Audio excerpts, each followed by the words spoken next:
All right. So when we last left the Bums of Greenest, you were traveling east of Waterdeep on a personal quest for Micaiah. After having successfully completed your first mission as given by the Sword Coast leaders, you return to the City of Splendors and to your home at the Narrow Creek Manor with Isadove and information in hand. Vinerdale, the butler, informed you that Romalia would be back in the city on the 10th day, in time with the start of the Winter Festival. Still many days away, you decided to take time to follow a lead Micaiah received from an old family friend concerning a witch about a day's journey inland. About halfway there, you came across a small hut in the shape of a pine cone with a bright yellow door leaning against a large tree. Within lived a tiny old snippy gnome named Gia, who claimed to have information on the cult of the dragon, in addition to that bitch, witch, living next door. I love the adjective snippy. She was a snippy little gnome. But the elderly wizard would not give up anything until you helped her find her alcohol, which she had hidden behind illusion spells in her house and lost track of. Using your skills, knowledge, and intuition, you were able to find her whiskey and clear water. In exchange, she handed you her journal from her time in the cult and informed you about the witch, Muriel. After helping Gia clear out some annoying pixies that her neighbors sent to accost her, you had a quick dinner, as prepared by Erdnot and Aaric, and then went on your way. So we rejoin you as you make camp for the night, likely only a few miles away from your destination. Micaiah, you all see Micaiah quickly closes her bag. She had gone in to search for something, and then you see her look and closes the bag up. And as that happens, you all are setting up camp, and Issa walks over to her, and they have a little quiet exchange together, and then Micaiah just kind of sits up, and Issa stands behind her and starts unbraiding her hair. Issa standing about 3-ish feet tall, so Micaiah just sits and she stands. She starts unbraiding her hair, and then starts to comb her hair. Are they the same height when she sits? Pretty much. That's cute. It's a good size for Micaiah to sit, and then Issa's just a perfect height. So yes, you are all probably you estimate, even though you're at the edge of this forest, actually you're in the forest at this point. You estimate, based off of what Micaiah had learned from Lissa, that in the morning you probably will only have a couple more hours to go. And you can see Micaiah's quiet, contemplative, and you've set up a little campfire, nothing too crazy because there are tree canopy above you, and the night is yours to have. Aaric's gonna take his armor off and try to maybe use his smith's tools to maybe punch out or bang out the big ass dent that Zan put in to his brand new armor. Okay. So you get to work on that loudly, but you don't feel just looking with his steel punch and just tapping it, just looking at Zan the whole time. Should teach you how to do this. Sorry about your arm. Brand new. Apologies. So Issa's combing Micaiah's hair just slowly. And she looks over at you, Aaric, and she's like, "So, been a little while. You looked like you were kind of caught off guard when I said that, there'd been a falling out in your honor over at, SeaHall. What, I mean, I've heard the stories of what happened, and they say," and she looks at everybody else in the group except for Micaiah, who's facing away. She looks at pointedly at the two others and like, I heard that you killed the Lord there. And that's a hefty claim. And yet, I mean, these guys seem to be following you without any... Has anyone heard your side of the story? From SeaHall? Just in general. Of course they have. Why else would we still be with the boy? I mean... I've told them the truth. She's gonna look at both of you. Make persuasion or deception checks, depending on whether or not you are lying or telling the truth. Him or The two of you, with your facial expressions. lying about what? Whether or not you know the truth. Oh, I thought Ergot sincerely does think he knows the truth. So I was gonna say, persuasion. it's what I've told. Persuasion, that's 20. He wasn't expecting to have to meet his, I got a 4. You don't have it tattooed on your arm yet? Come on, pal. It changes every Right, couple because hours. it'd have to be henna. 26. No, he just has it all over different parts, like as he levels up. Like Memento. I have Yeah, exactly. different tattoos to remind me.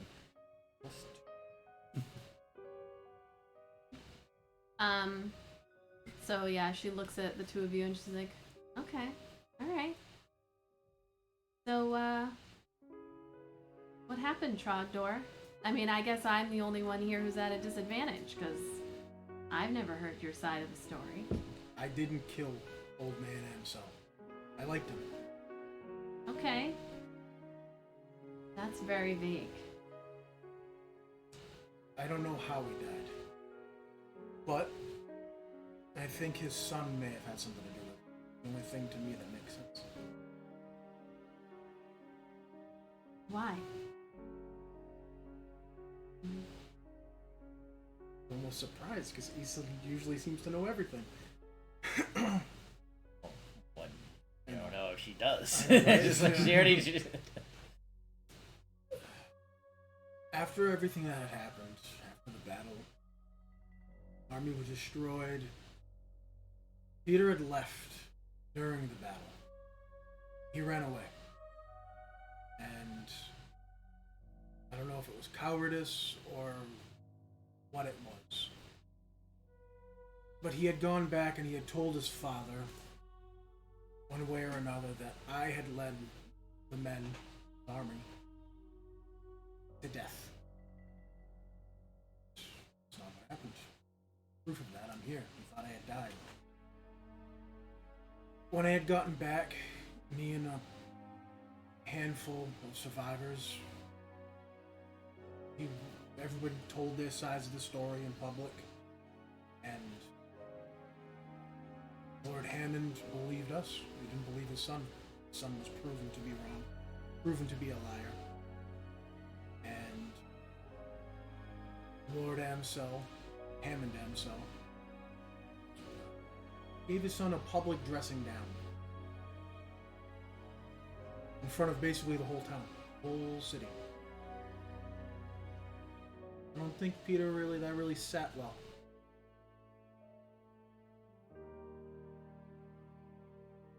She's still combing. She's like, most of that is really just shit I already knew. But I don't know who you are. So I think, I mean, you guys can let me know if I'm wrong here, but it's only respectful for you all, you're going to be traveling with him, to start a little earlier than that. How did you even get there? And that is where we'll transition. I was literally gonna go. So, we will transition to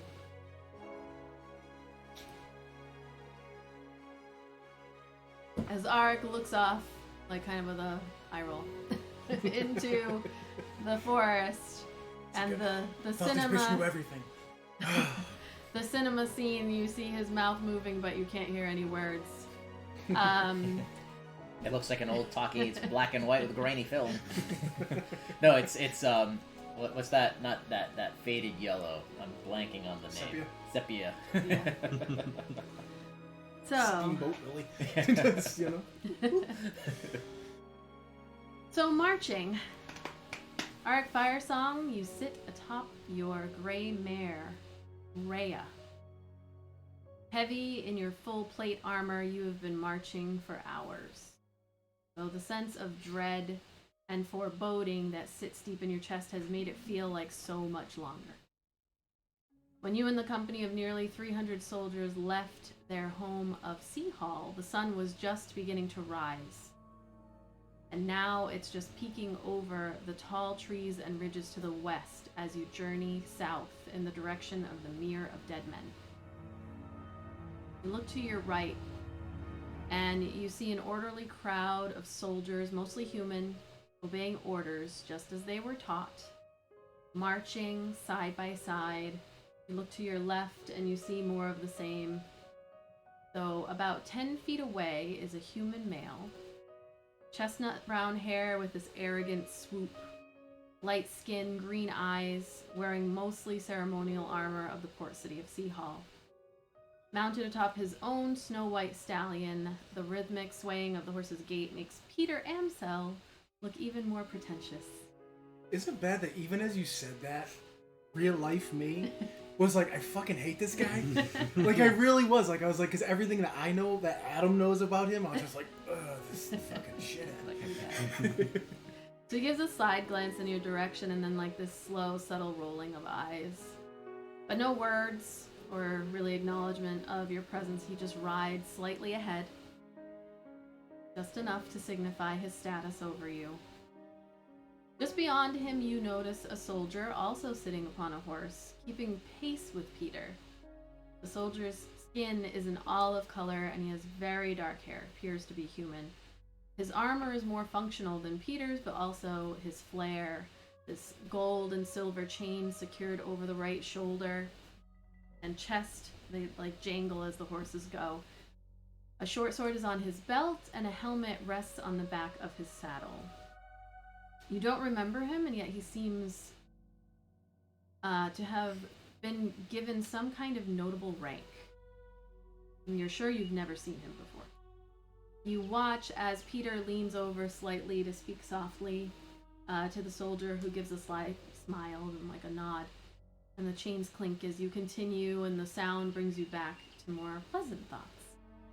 And you can't help but smile as you think back 2 days ago, the light clattering of jewelry as Leah prepared herself for the day in your rented room on the second floor of the Mermaid's Rest, this quaint and cozy pub and inn located in the cobbler's port of SeaHall. And so Leah, going through the motions of preparing her costume for her performance downstairs in the main tavern hall, she looks over at you and she says, "Didn't you say Lord Amsel summoned you to Summer House for noon? You should probably leave now to get there on time." As always, my dear, you're right. I'm always late. As always. She comes over and she gives you a little kiss on your bald head. Funny thing is, it does sound like Leanna, too. I am not spying on you in your house. I mean, being late, like That's I I was, know. I was like, wow. I was like, it was too much on brand. Come on. And leans back, kind of looking at you with a smile. She says, "You really should get going." Aaric will stand, when he's sitting on the bed, he'll stand, he'll pick her up by the waist, and just kind of like swing her around, like just twirl a little bit and give her a kiss. A little hair, like... You know, that little romantic scene, classic scene in the movies. Give her a hug and a kiss, and just a little pat on the butt, and he'll get going. Like, don't let them bully you. Never. You say that. So you quickly go through the busy and crowded cobbler's port. The smell of ocean and fish being overtaken by baked goods and cooked meats. As you get closer to Summerhome, the keep of the city of SeaHall, where the Port Lord family Amsel live. You aren't really sure why Hammond Amsel, a middle-aged short human man with light skin and white hair and a round belly that hangs over his belt, has called you to speak with him. It's barely been 6 months since you arrived in the city to fulfill the training that Eckert, your mentor and former employer, had passed along to you when he decided to retire. Still a lot of work left to do. The soldiers were making good headway in their practice, but better weapons, more reliable armor would go a long way, as you had communicated. Perhaps that was why you were being summoned.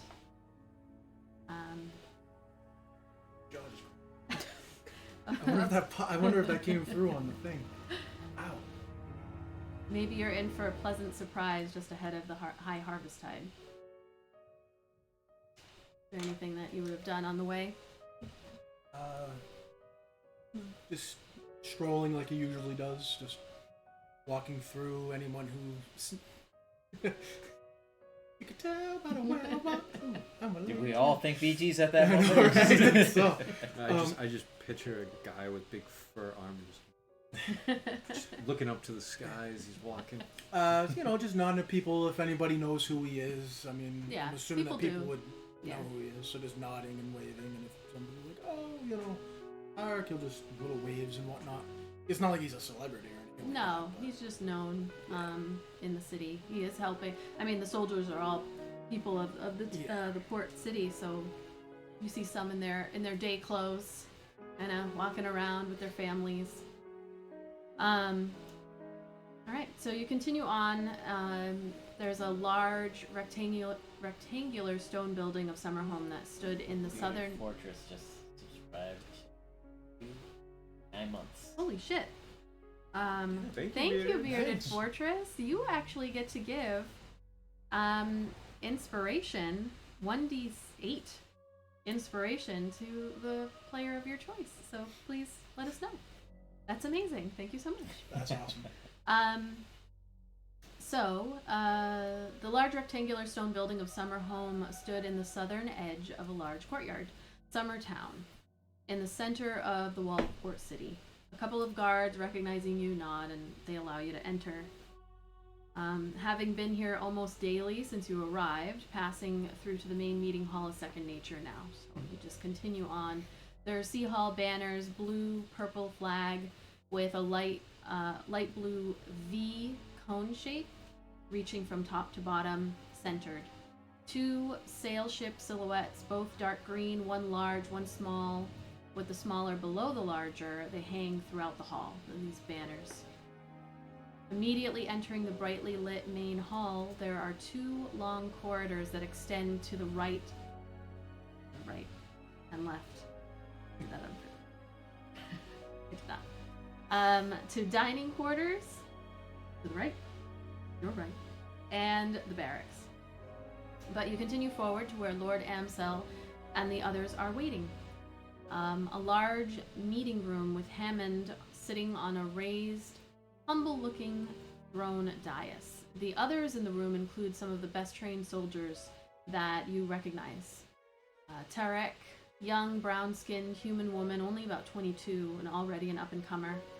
Varys, a 28-year-old human man with black skin and probably the thickest neck you've ever seen on a man. You nod to them both. He's just a Ninja Turtle. There's huge traps in there. Also in the room is Peter Amsel, the Lord's only child. Alright, now I have to think of a voice, what I'm going to do for this. You gotta make it loud and pretentious. Well, this is the dad. I'm not going to do one. Hey, I don't do one, so I'm you're not going you're to do in it. company. Fire Song, thank you for coming. I trust you have enjoyed spending the last 2 days off from training and finally getting a chance to see our fine city. Wow. I have, Lord. Thank you for your hospitality. Of course. And where are you staying? Fine, small establishment. on the cobbler's port called the Mermaid's Rest. Ah, the Mermaid's Rest. I believe the captain of our guard, he looks over at his son. Her parents are the proprietors there.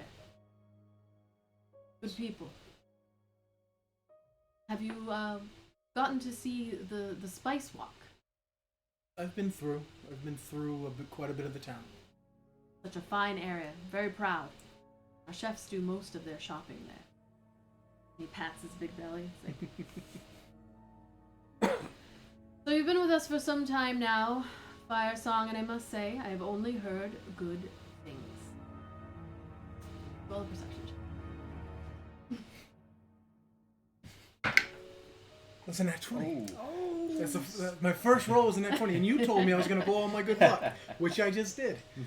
So as he says those words, like they barely escape his mouth, and you see Peter Amsel do his signature, just like slow eye roll. Good things about your capabilities, about the progress our soldiers have made. You command a lot of respect. Maybe I'll throw you a little extra coin to show that skill to my son here. And he looks over in Peter's sides and he's like, "Father, please."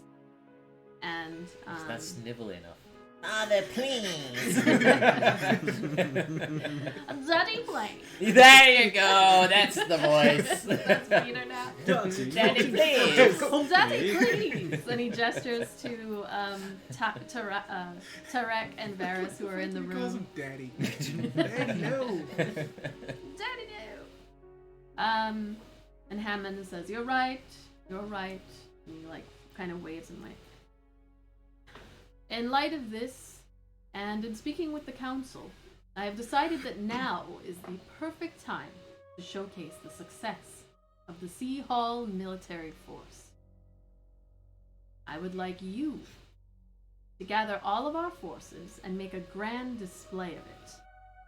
For far too long, the smarter races that take up residence on the edges of and within the Mirror of Dead Men have found it easy to terrorize. Yeah, I guess that's what I meant. Terrorize our people on the South Ward and Murky Mill. I would like for them to see the strength of our forces. Let's make them quake in fear. He's looking at Aaric and Varys behind you. And it would be disingenuous of me to say I also am not trying to get word back to Neverwinter and Waterdeep that SeaHall is finally on the map, as it were. A force to be reckoned with. A city worth bringing to the table and considered in negotiations as they rebuild the road. With all due respect, Lord Amsel, I'm not sure the men are ready. I don't think they are. They can march, some can fight. They're not an army yet. Not yet. Nonsense. Nonsense. You don't give yourself enough credit. As I've said, you have done a phenomenal job and you should be very proud. And Peter, who now I have to do this way, I agree. You have done such a wonderful job, Sellsword. I would think you would want to showcase your fine work. Rain some terror down on the monstrosities in the swamp.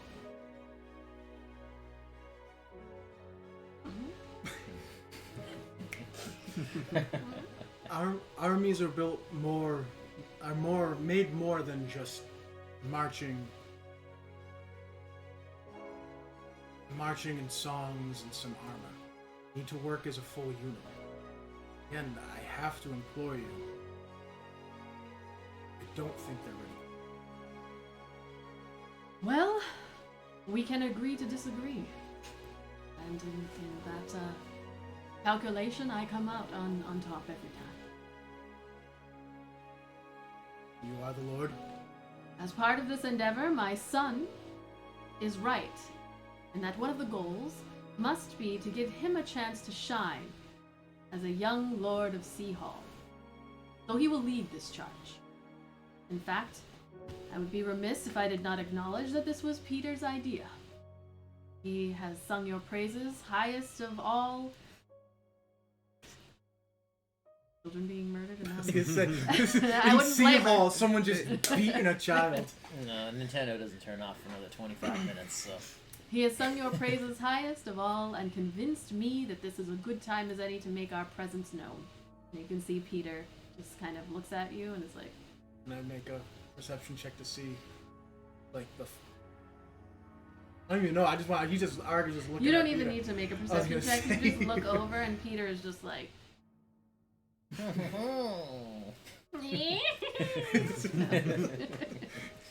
I wish I hate. No, I wish he had a mustache. Look at like twirl it. and he just smiles at you. And Hammond looks at you. As you wish, my lord. Fire song. My mind is made up. The day after tomorrow, you will gather the majority of the force, leave a few behind so we are not completely unguarded, of course, and head south. If you come across lizard folk, goblins, orcs, whatever the case may be, destroy them. I want to hear about a victory over those demons. Bring back some evidence as well. And you can provide guidance to Peter, but he makes the final call. With your help, he will rise to greatness one day, I am sure. It's important for the soldiers to have respect for their leader. So Peter will have that authority. And he looks like beyond you to Aaric and put the wrong person's name here. There you go, DM. Varys. And they nod slightly, and then they turn around and walk away. You can hear their footsteps against the floor as they head out. Let's see. So, Do they make any kind of a face or anything? Can I see them from my angle or no? they are right there behind you, so you would have to turn to look, which you could do if you wanted. No, Aaric's not going to turn his back on the Lord right then and there.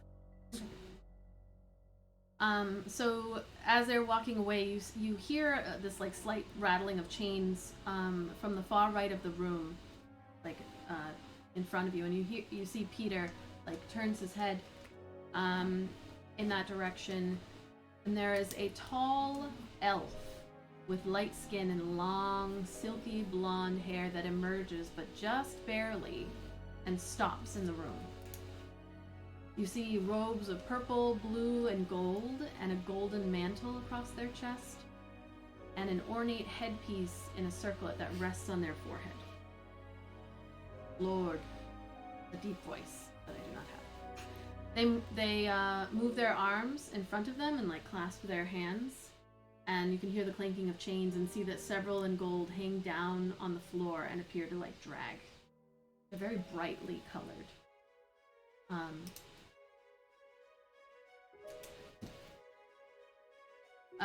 Sorry. So, Peter, like, nods slightly and then turns to his father and says, yes, father.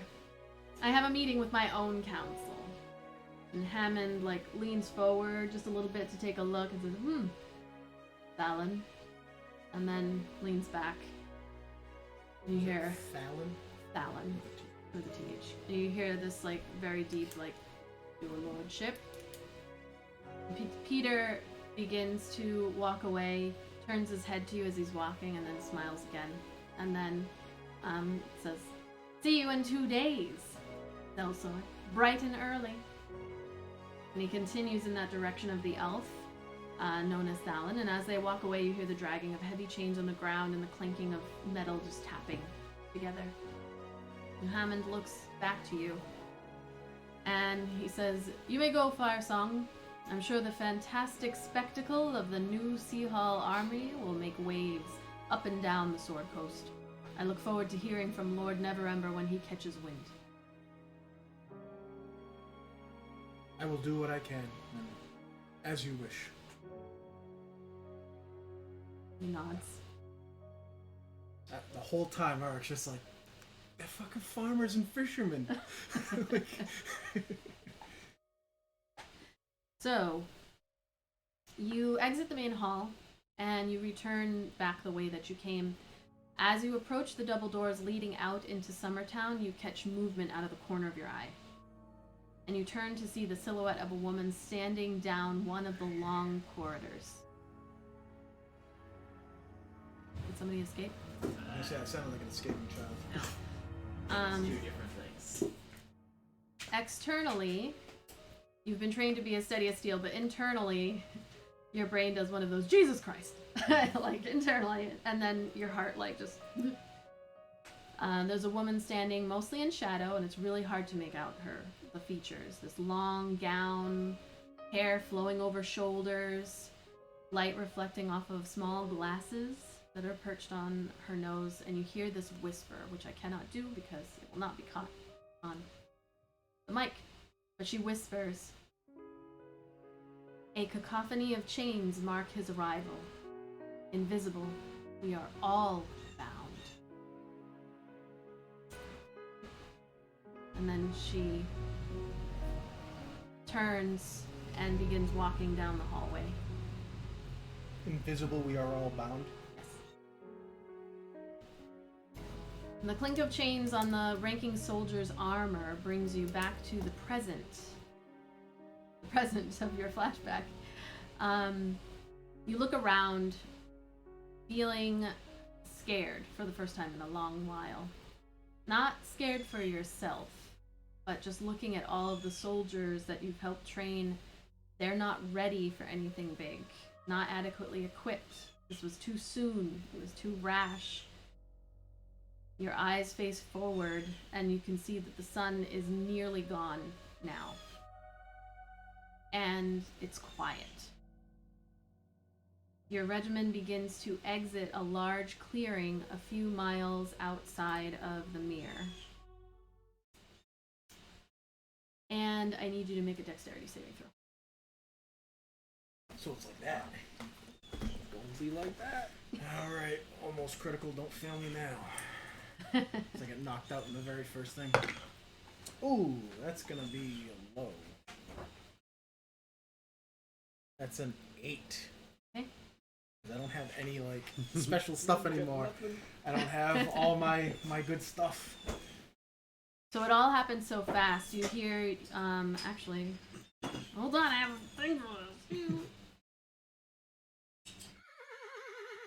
You hear a thud, the scream of your horse, and suddenly you're pitching to the side and falling, and the horse falls on top of you, smashing down onto your leg. And the screaming starts. So I just pitch off the horse, fall off the horse. Currently you are underneath your horse. Like one leg is underneath and your horse is kind of doing that scramble thing. Like that, and then the screaming starts. And then the screaming starts. You, it's hard to get your bearings. Richie's cat. It's hard to get your bearings. You look around, you can see soldiers are disappearing below the ground. Arrows dropping down from the sky. They're just raining down. There's confusion. What is happening? Where is the enemy? And in answer, you begin to see them. Pouring up from underground. Jumping in from the sides. That's what it sounds like. A horrifying sound. Loud The sounds roar. of battle sound like a ghoulie. Jumping in from the Got sides. siege weapons. Squealing and yelling with glee, their little green, brown, and gray bodies moving quickly, goblins. Some riding boars or giant spiders. You hear the deeper voices of hobgoblins barking orders from nearby. Arrows continue to fall from the sky. I need you to make another dexterity saving throw. It's even worse. 6. Okay. Yeah. So that's what I said. I was like, oh man, I'm gonna get fucked up in the first exchange. An arrow falls down. You watch as it comes and just pierces right into your shoulder. That searing pain of, the piercing arrow. It is jagged. You can see the black feathers, like black tipped feathers, as you will become more familiar with. You look over quickly and you can see Peter Amsel still atop his horse. He's like staring wide-eyed and desperately like trying to keep his horse from bucking him. You see the soldier with the rank flare ride up beside him and make a quick motion with his hand. The sound of chains on his chest and shoulders ring out loudly despite all of the chaos, causing a faint flicker of light to envelop the two and their mounts, seeming to push others out of their way. Peter's eyes search wildly, and then they finally meet yours on the ground. You can make an insight check.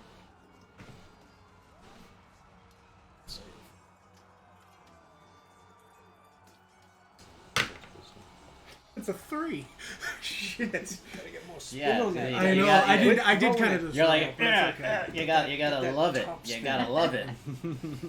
It happens too fast for you to read what might be going on in Peter's mind in that moment. And then he and the ranking soldier turn on their horses, and they are gone. I need you to make another dexterity saving throw as you look over and you can see more arrows just like falling from the Gotta sky. get that top spin like I was told. It's a 10. It's Better than what you're doing. best that you've rolled so far. My time. I say retire that dice. Your I horse- can't. It's my almost critical dice. Alright. I mean, we'll give you know, the silver sometimes they one. have they have a bad night. You got you need I the told part you, needs to be use tagged in. Of all the goodness. We got 20. I'll have to Aaric. So this another arrow, your eyes widen as you see it come, and it just barely, like you just move out of the way, slices your ear a little bit, and hits the ground. As all this is going on, can I be yelling to the, trying to scream orders of some kind? You definitely can try. I know nobody will hear me, but Yeah, just you're- for canon's sake, you'd be trying to scream like, form up, form the lines, you know, lock your shields, all that stuff. The stuff that he's tried to teach them how to do. Sure. All that sort of stuff. Make The a stuff that really Peter should be. Beginning of Gladiator. make a persuasion check. Persuasion. Yes.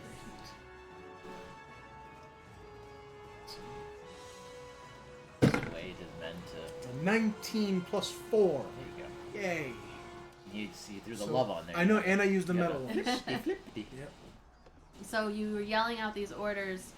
You can see some of the soldiers as they're just everyone around you is in complete panic. There is so much going on. These little goblins are like laughing and just they look to be in just so much joy as they are coming through. Can I try to get out from underneath the horse? Yes, you can make a strength check because your horse has stopped moving, and Not a good sign for the horse. yeah, you can make a strength Okay. check. Is my horsey dead? You look at my around and you horse. can see a goblin like jumps over your horse, not seeing you, and just tackles like one of your soldiers down on the ground. You think you remember this Another one's 19 plus 3. You think you remember this soldier's name. Nice call on that. I'm switching out the die. I have a name thing over here too. I'm gonna grab my name thing. My name. You've got a name thing? I got a name thing. I'm just gonna pull a name. Yashira. As a goblin tackles them and they fall to the ground, you, like, seeing that and looking around and seeing more of the same, are able to push and, like, pull at your body at the same time and get out from underneath your horse. And you stand up and just quickly looking, you can see, like, 3 arrows stuck into, like, the neck area and head of Rhea, your trusty steed. I need you, as you turn and look to your side, a goblin comes out of nowhere, seemingly. I mean, they're everywhere, but nowhere. And I need you to make, actually, you don't. I'm gonna roll to see if they hit you. Oh, look at all these goblins I have a chance to use. Because of the goblin thing, I don't think you created any of their stats, though, so. Oh, me? It's like I'm nervous, so I have to pee like so bad. I'm They have their nervous for you. stat I points am there, too. there. I see a leg shaking I know. too. I'm like, I'm nervous right now. And if you want to use their extra bonus moves from the game, you can throw those in there. They're always fun. So this one comes It's on at the roll you. table. This little green-faced goblin. and rolls a 7. So they come That's at you miss. with their scimitar, and they're like, ah! And they come at. You can roll an attack if you would like.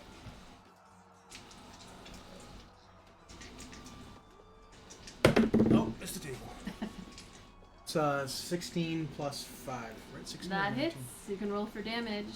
This goblin I'm comes not at you even with a ready to roll scimitar. for You damage. parry it out of the way. It's so weird seeing like low stats. I'm like, I'm only a plus 5 to hit. It's a 1 plus 5, 6. Right. You take your sword and just slash across the chest. Goes, falls down to the ground, bleeding out. It's dead. It's just about dead. Yeah. Good enough. As one of your soldiers, one of the ones that is Is Nashira the one that you said just got tackled? Is she? Is she dead? Yashira. Make a perception check.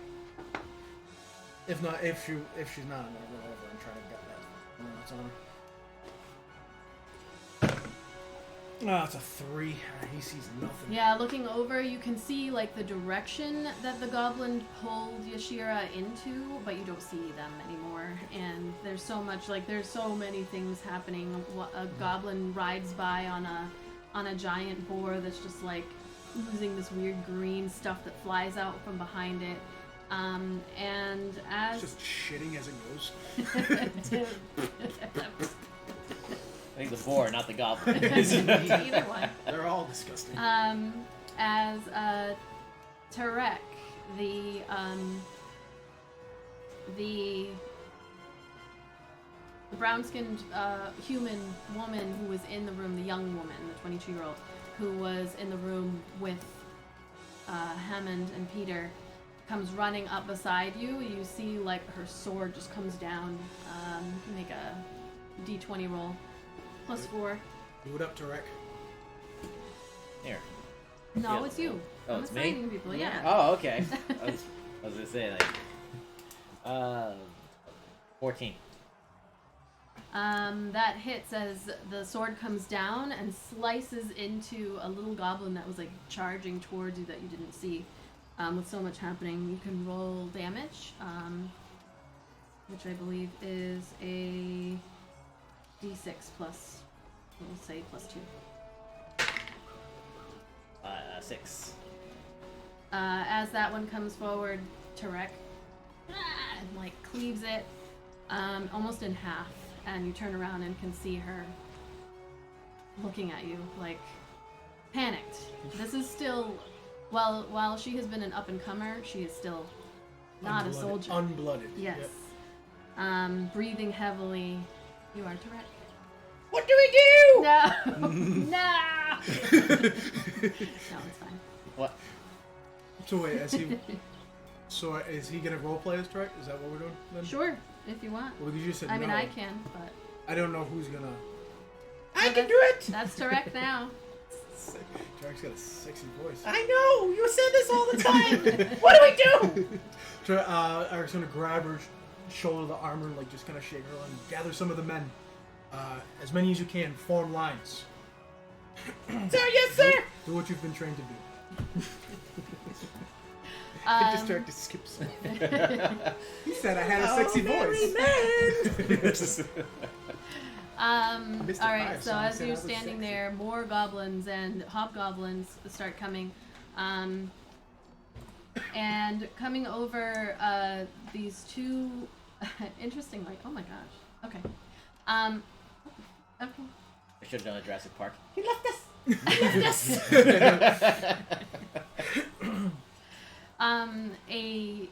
Two young human individuals. Aren't they? I guess I think they are. I don't know. You recognize them immediately. These are the brothers Sprig and Sprog. Sprig, 6'10", 180 pounds somehow. That's not supposed to be 10. That's probably supposed to be 6'1". That's probably a typo. Whatever. Maybe But- 5'10". 6'10". Oh, and 5'10". This is Yeah. who he is. And then 6'1", I think. He is a beanbag. nope, he's 6'10". Skinny, tall, like comes over with his brother Sprague in tow. 6'10". No, it's like The car dealership guys. He that's is- like just eating weird. disorders. He is Slender Man. And then Sprague, 5'4", 240 pounds. Is these two lights That It one's is supposed to supposed be. like coming? They're like, and they had both. Again, this is part of the group that you were impressed by for This is who human they are. R2 and 3PO. So, Sprig, Frog. You rush over and see the leader. Tarek is trying to move forward, but there is just so much coming at you all that yelling orders out to the people and trying to get you're able to like grab one person and like yell in their face. Make an intimidation check. It's going to be a d20 plus 1. 1. Plus 1. 11. Yeah. You grab one of your people and like yell in their face like, Form up! and the person's like, ah, ah, ah. And you like smell a little something and then they're like, and they like run off. Do you want to live forever? He just shit his pants and ran away. Poor guy. Sprig, I need you to make an attack plus 4. As you see a hobgoblin come up behind your brother, Sprague, who is sitting there. That's a 23 Oh, for Sprig. alright. Sprig, you are... 6 Yell for your very short brother to duck. You know, it's almost to make him feel better, honestly. Duck! And then Sprague, you duck. As the sword comes forward and like very... Wait, can't he even duck? It's just duck low, but It's like a turtle. your 6'10" brother, who you have grown up with, is way above your head. Like you didn't need to duck, but you do, because he told you to do it. So the sword comes up above and sinks right into the chest of a hobgoblin that was standing right behind that had run up. You can roll damage 1d6 plus 2. Yeah, I think what I was supposed to do was he was supposed to be That's 8 damage. 240 and the other one was supposed to be 180. I accidentally flipped, but I like that now it's canon. It's better It's this way. better canon. this One way. is literally a What is street this? sign. Like, just a What is street- this? One looks like one of those guys that's on the stilts with like the extra long arms, just kind of like And the other one Like- just built like a dump like, truck. like one of those 3 like feet. car air machine. Yeah, like, that's what I was he's just saying like before. we have Sorry, a how new much was poll. it? How much was the damage? 8 damage. 8 damage. So you sink the sword into the chest and pull out.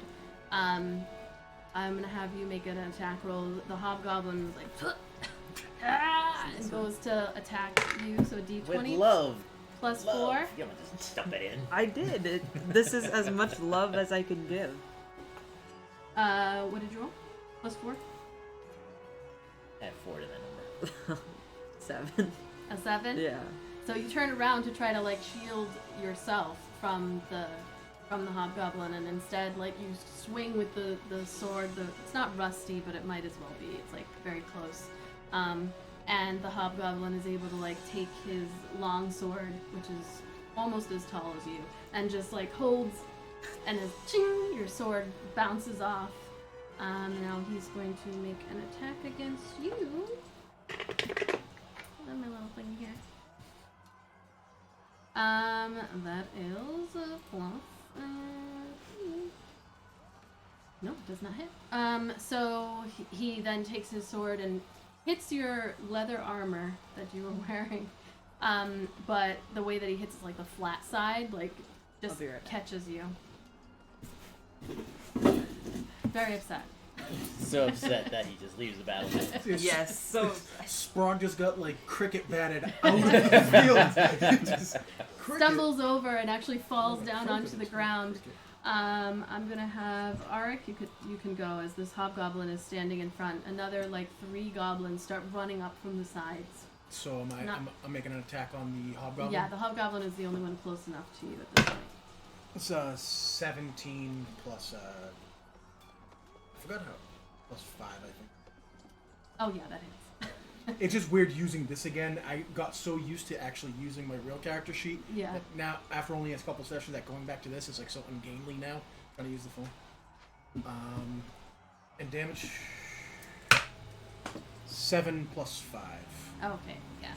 As the hobgoblin goes to move and like stand over Sprague, who has fallen on the ground, you just come up from behind. Cut it down. Yeah. Right. Your sword goes right through the other side of his chest and falls down as 3 other goblins come. One of them is gonna loose an arrow at Tarek, which is a 22 to hit, which hits. And Sorry, I played hide and seek. no, it's fine. And Tarek gets hit. I mean, I'm not gonna make sure. These people survived, so. Turret, no! 'Tis but a flesh wound! You see a, let's see, these are all humans, I believe. I actually, all these ones that I gave you, all the names, I specifically didn't label races or sexes for them. Yeah, I was like, I'll let you figure it out. I put everything about them, and I didn't. I wrote so much, and I know you're the DM, that you already have a lot on your plate, but I was like, shouldn't I have some fun, like, just Oh, yeah. throwing things, like, literally just like, that's gonna be this, you know what I mean? And then I get surprised. You see this tall, brown-skinned human woman, older than Tarek by a few years, but still probably in her 20s. Tall, like, she's not quite as tall as Sprig, who is almost a full foot taller than her, but she comes running up and just, like, cuts into, like, and cuts into one of the goblins. Let's see. Well, she attempts to. The goblin that she comes at just jumps out of the way and then, like, stabs her in the back of the leg as she goes down on one knee and then swings again. And is finally able to make contact and, like, runs through that one. You can see it's not looking great as you look around. Make a perception check. It's a nat 1. So looking, you try to see if there's a way. This isn't something that... I have no battlefield awareness right now.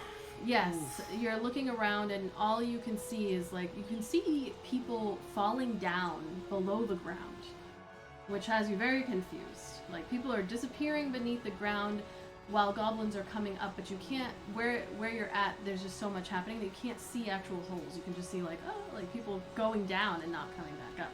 Like, but not going down like they're dropping to the ground. Disappearing. They're just disappearing. It's turned into the Battle of the Bastards. He's gonna be standing there alone with his sword.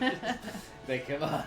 You do see that some of the people that are around are they're doing better than others. There are some, you can see, Ander.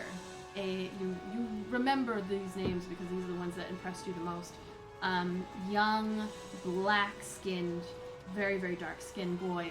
About under 5 feet, but pretty, like, sturdy, and he is just, like, carving through, protecting his comrades. You see one of the others, Davin, the youngest one of your crew. You know she lied when she joined. She has got to be 16, 17 at most, and she comes through very, very, very white-skinned, but also very short. And she comes running through, slight body, slight build, and the two of them are, like, back to back, like, yelling to each other. You can't make out what they're saying, but they're working together as a team. You're looking for, and you never thought that you would feel this way, but you're not going to win. And so the only thing here is... That was so That perfect. was like That was perfect perfect. timing. So perfect. Timing. That was like so You know perfect. you're not gonna win. Run away! Thank you, Sensei. Welcome Suplex. in, Raiders. Thank you for joining us, and please be sure to tie. I was gonna say, could I have 1 second to go? Yeah, to the no, bathroom real please. quick? I'm sorry. He's all nervous. It's just, I don't know. Okay, yeah, I guess actually. So People raided to see a battle, not to Watch you pee. Luckily for you, none of you have to see him pee. You can We type don't hashtag. have a mobile cam yet. Not yet. You can type hashtag BEADND to enter into tonight's giveaway, though. As we are doing a flashback of Aaric Firesong's backstory. And also you can enter to play hide and seek in the chat. Our lovely moderator, Cheese Cat, is running the game. And winners at the end of the tournament in November are going to get a handmade item. Actually, there'll be 4 winners created by Cheese Cat. And you can check them out on our Instagram and Twitter. Hey, Jet Bones! So I can show you that on Discord, how to do the giveaway commands. I use a chatbot, Streamlabs chatbot. We're just waiting for the star of our battle to come back from. You couldn't wait till the break. No, it's fine. Break is a little bit away. This is intense. Is it? Oh yeah, I have to go too, and it's it's an not. intense I'm not even in the spotlight, and I have to go. Like, but I gotta. He gets first come because he's the star tonight. I think any battle that is a losing battle is always an intense battle. Oh, good. As long as I'm putting the right mood out there. This music needs a little more screaming in the background and stuff. I have it as loud as it can go, too. No, he wants to hear the people being slaughtered. Right, Right, yeah. that's what I mean. I want to hear the.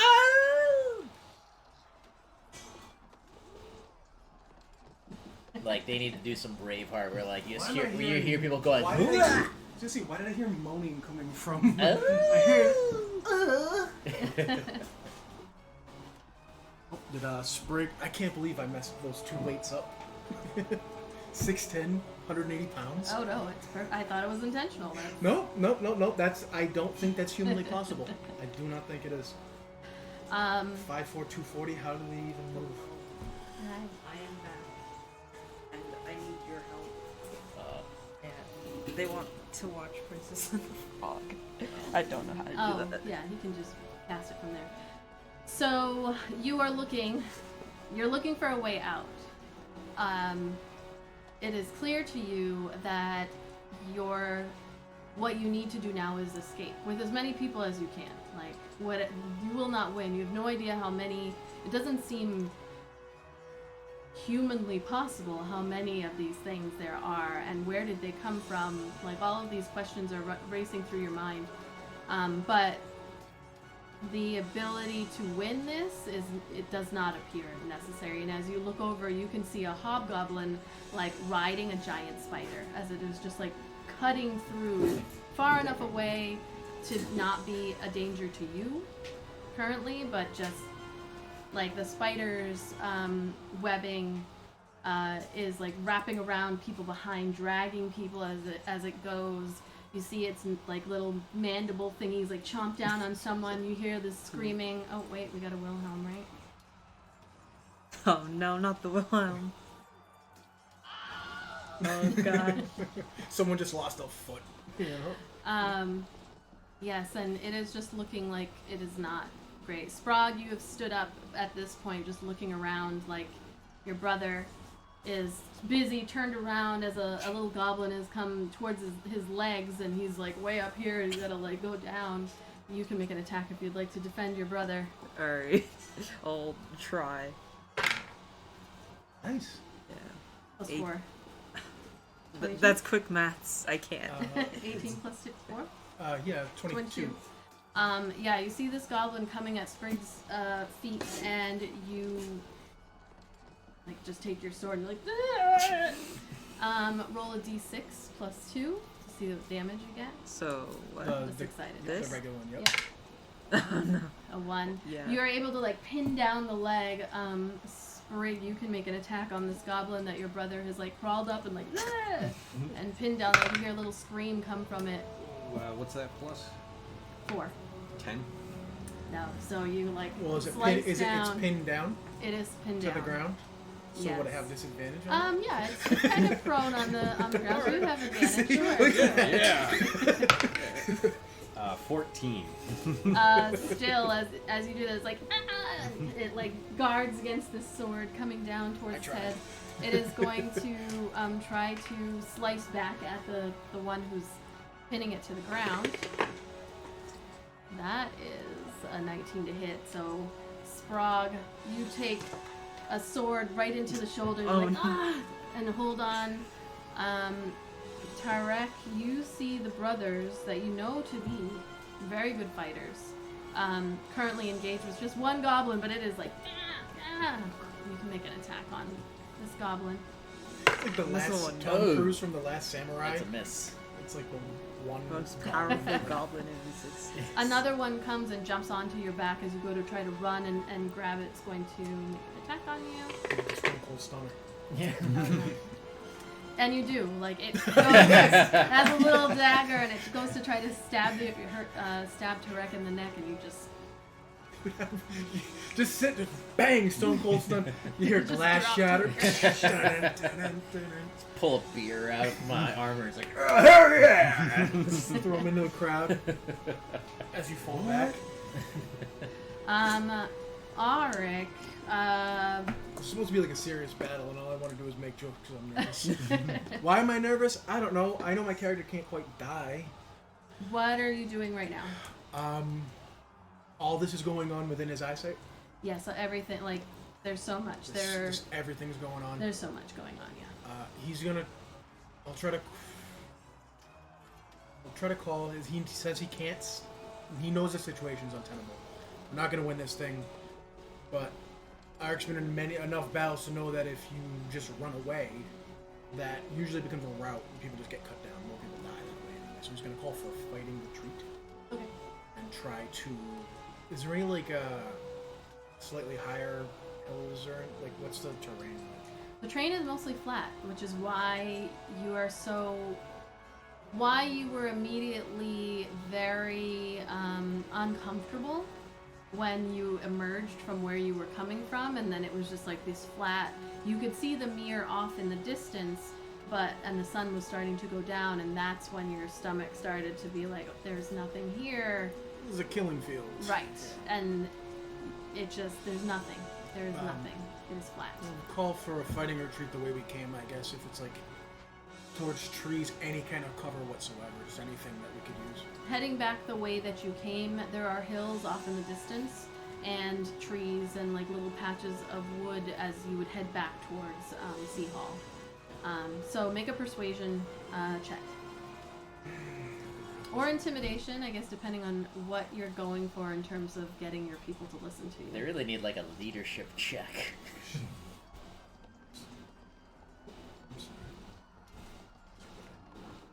I know, right? I need like a... And I miss. That's an 18 plus I think my persuasion was 4, but I'm trying to get D&D beyond to Okay. So you yell out...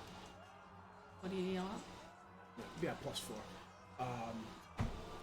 He'll just yell orders for to make a fighting retreat, and just towards anybody who can form small groups, just small unit type tactics type things. Okay. Stuff that he's taught them, but they just Yeah. they've never done it. They've never done this before in Right. battle. So you see, so Tarek and Sprig and Sprague, they hear you immediately. You also see that Davin and Ander, the two youngins that are like holding their own, they hear you. You also start to see, you see Namet, who is out a little bit further. She like looks over and sees you yelling that and begins to like make her way, kind of backing up. You begin to also see others joining the group. Equus, this older human, light-skinned, tall, but not as tall as Sprig. No one is as tall as Sprig. Like 6.5. This is goblins climbing up his legs like his tree trunks.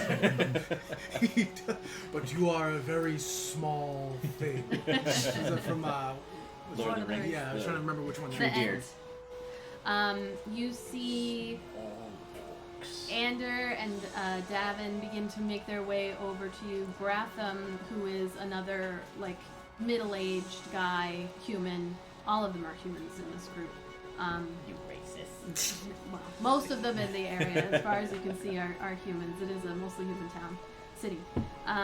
He begins to come over. Baines, this about 35-ish, dark-skinned human woman. Krob, another kind of older guy. Varys, and Eatrid. So all of them, suddenly you have about a dozen of you that are moving through and slicing. Let's see, we have a hobgoblin on a giant spider. The one that you had seen, you actually see several of them. As they are It's the look. You just this ain't gonna be good. cutting through. I have such a fantastic picture of this, just this muddy chaos, like this small band of like slowly like shields up, like Trying. Some slowly of like them walking have backwards, shields, and then yeah. like little goblins, yeah, and then just like a Yeah, you can see in this the background like a hobgoblin. There's more than one. There's more than one. So you see this hobgoblin come. I'm actually gonna make a quick roll.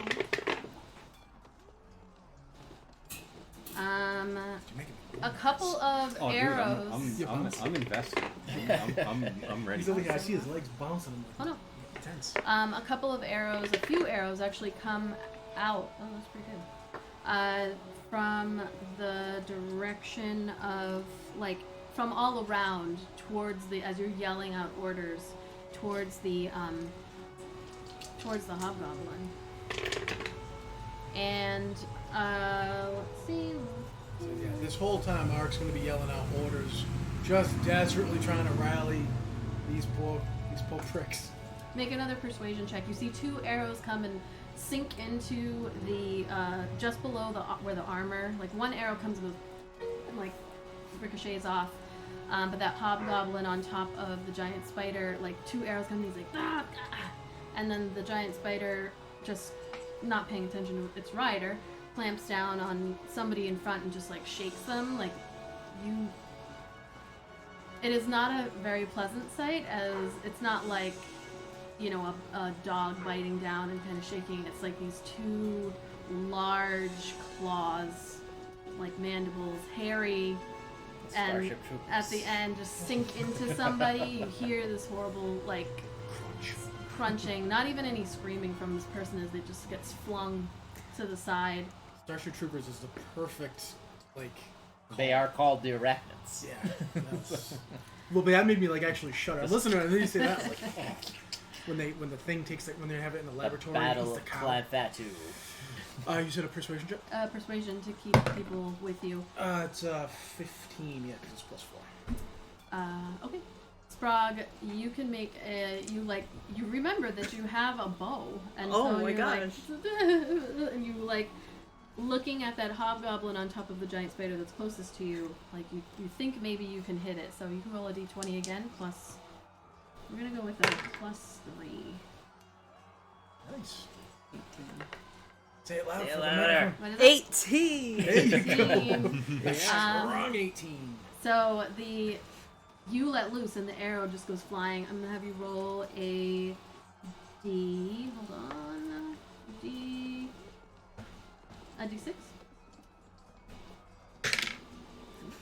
5. Nice. All right, +2. That's the 7. last one that does it. Like this, you see the hobgoblin kind of like looking down, about to like pull the arrow out, and then your arrow, as you're shaking and let it go, it just goes flying, and then it just falls off the side. I'm pretty I sure saved the day. headshot, but the spider is still coming. Oh. I don't know why, but I'm picturing Cleveland's son. What was his name? Was it just Junior? Like I don't remember his name. So the spider is coming at Tarek. So Tarek, the spider is going to come down. It's going to actually shoot a web at you. Oh, Oh, gosh. snap. So the web just comes like Is this shooting as out of we're its- in, like, You are like a circle actively kind like, of try to move? moving. You're trying to be in a circle. Well, you It's know, a very, very loose circle that keeps getting broken. The web kind of comes out.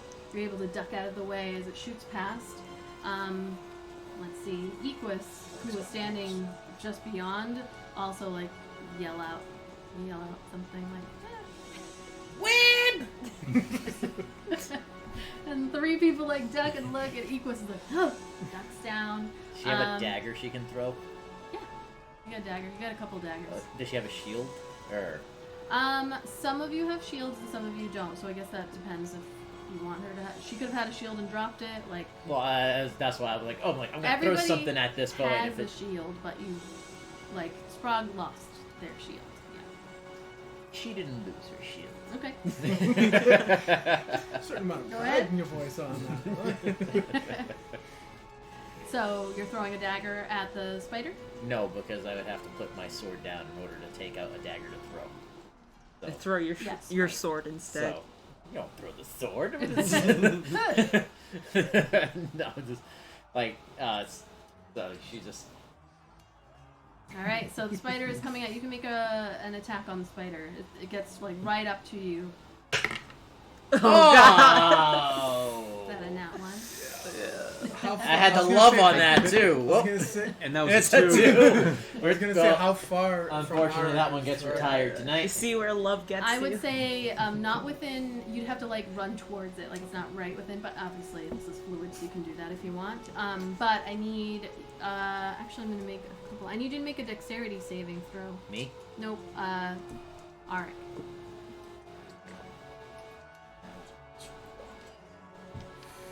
Oh, that's a 9. Rolled that on my phone. That's not good. I should remove that, huh? A nine? That extra that dice will go right through. Yeah, my I head. know. So Nice you catch. don't see it in time, but you hear like a quick like yell from behind you as Equus like falls down, and you notice that like there's nothing behind. They were walking and then, or guarding and thrusting, and then all of a sudden they're like ah, and they drop down. I'm gonna see Gratham, who is right near them, is gonna try to catch them, So and they're they do not. falling backwards. They you fall said, like, backwards like into this open pit, and you also like you're like oh, and then going towards you like oh shit, So, go down. Does anybody want to try to catch him? Make a You should with those long ass limbs. You just catch everybody. dexterity. Too busy missing a let giant me see, spider. Dexterity check. Dexterity. Your arms are Dexterity longer than check. most people. Yeah, I think like, it's taller than dexterity most check. people. Oh, Ooh. that's a natural 3. Alright, you find yourself falling into a pit. of snakes. No, that happened a few sessions ago, though. Yes, Yeah. I did fall into a pit of snakes.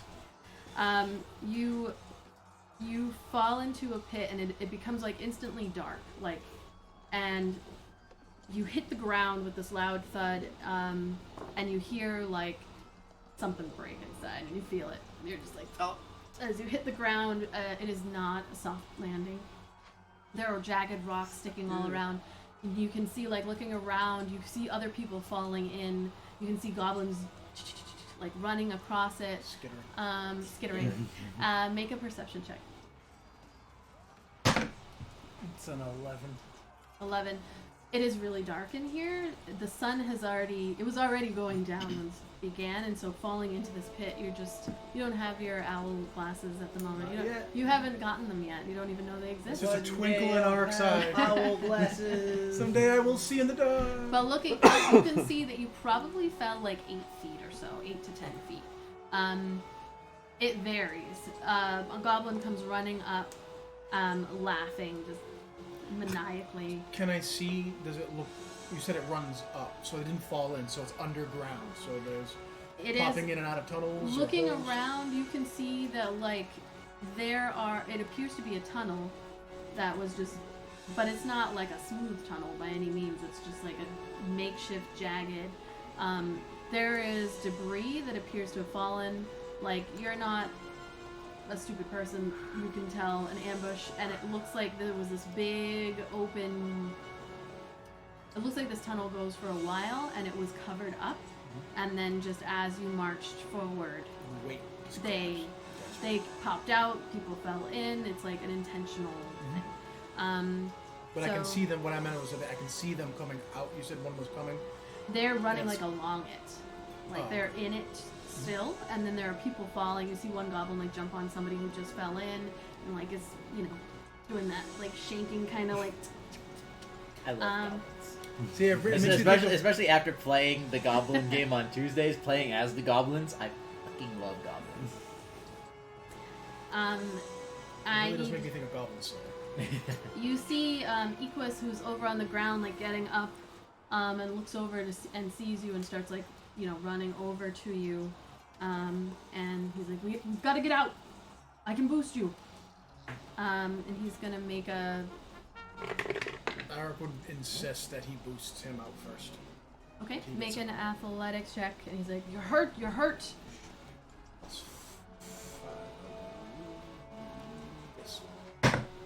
Yeah, it's a 6, right? If it's on the bottom. Yes. It's only an 11. Yeah. You So like try. start, and he's like, no, and he grabs you and begins like pushing you up. And you can make another. We'll go with athletics check to like help yourself. I swore it's a 3. Jesus, I didn't give it enough of them. No, Sprague. give the love. You, I do Sprague, what he did. Sprague, you can see your leader coming up. You can make a d20 roll. And we're going to do, because you're large, we're going to do +4. 11. 15. 15? Alright. So you see Aaric's head kind of like poke up, and he's just going, and you run over, and you see the bigger brother, the wider brother, come running over and pulls you up. Sprig, you can help. Aaric, you can help if you would like. As The whole time, Aaric's just like... 19. nice. Save 11 love. plus whatever. Aaric's gonna just be yelling to get Necklace to help him. Okay. So actually, Sprig, you go to help. You can see that Tarek has it. She's just like, "Ugh," and pulls him out. So you reach down, and Equus like pulls onto your hand, and you pull him out. But your gesture was he just climbed up. Just climbs up your arm. Climbs up your arm. It's like your arms are like Rapunzel's hair. You just let it down. He just sticks his arm in, he's like, take my arm. Small thing. Aaric, you can make another perception check as you're looking to see how to get out of here. The spider. It's 16. Okay. You can see there's a path of an area that doesn't appear to have fallen in all the way. A little bit to your left, so you're just kind of like pulling people with you as you all fight through. That spider kind of took a right turn and started heading in another direction. And again, the whole time he'd be screaming like this way, to anybody that can hear him or listen. Just anybody. All these poor bastards getting cut down. You see a couple of the people that had joined you, like you don't see them anymore. Namet is no longer in your group. You look off and you can see her trying to like protect, fellow soldiers. Baines is doing the same thing. She's off in another direction, close enough to hear you. Make a persuasion check. Like 3 or 4 others are all trying to join, and they hear you, but as they make their way... So they're trying to yell what I'm yelling to try to like spread the word. Yes, and you can also see that others are trying to come with you, but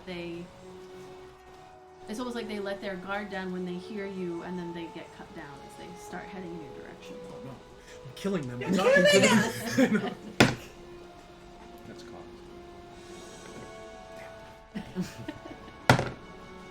It's better. That's 19 plus 4. Okay. So Namet and Baines hear you, and they start coming back, and you guys continue heading through. Make another perception check. That's an 18. All right. This way. Yes, you can see that there's a break, and it's heavy where you're at, but it starts to get a little bit more. You can see people running, like they're running, but an arrow or like a volley of arrows will just come and then bring them down. On the line. What is it? Yeah, if there's Second any... column. What was it, Gladiator? Dude, if Aaric dies and it's his hand is just gonna like go through the wheat. You're just floating in the Elysian fields. So you continue along running, and feeling horrible about the fact that you're running. But there's nothing you can do.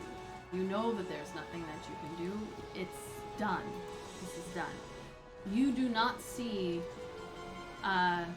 Peter or the unnamed soldier anywhere.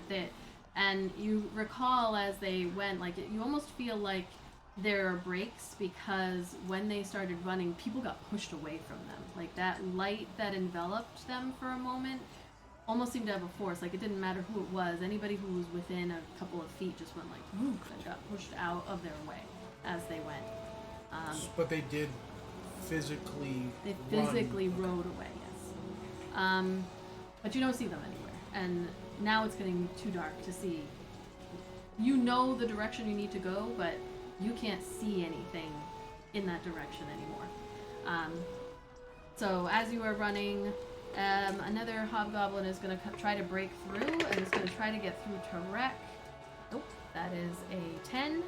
So Tarek has this hobgoblin come at her, but she is able to just knock him out of the way. One of the giant spiders comes running up and is going to try to, actually, what can a spider do? Besides the web, spiders, no, really, it's going to try to bite Sprig, because you're the tallest. It's a spider. It's Sprig the spider. You feel it as it just sinks down into your back. You turn around, and you can make an attack on the spider. Sprague, you can too. Your brother just got. Yeah.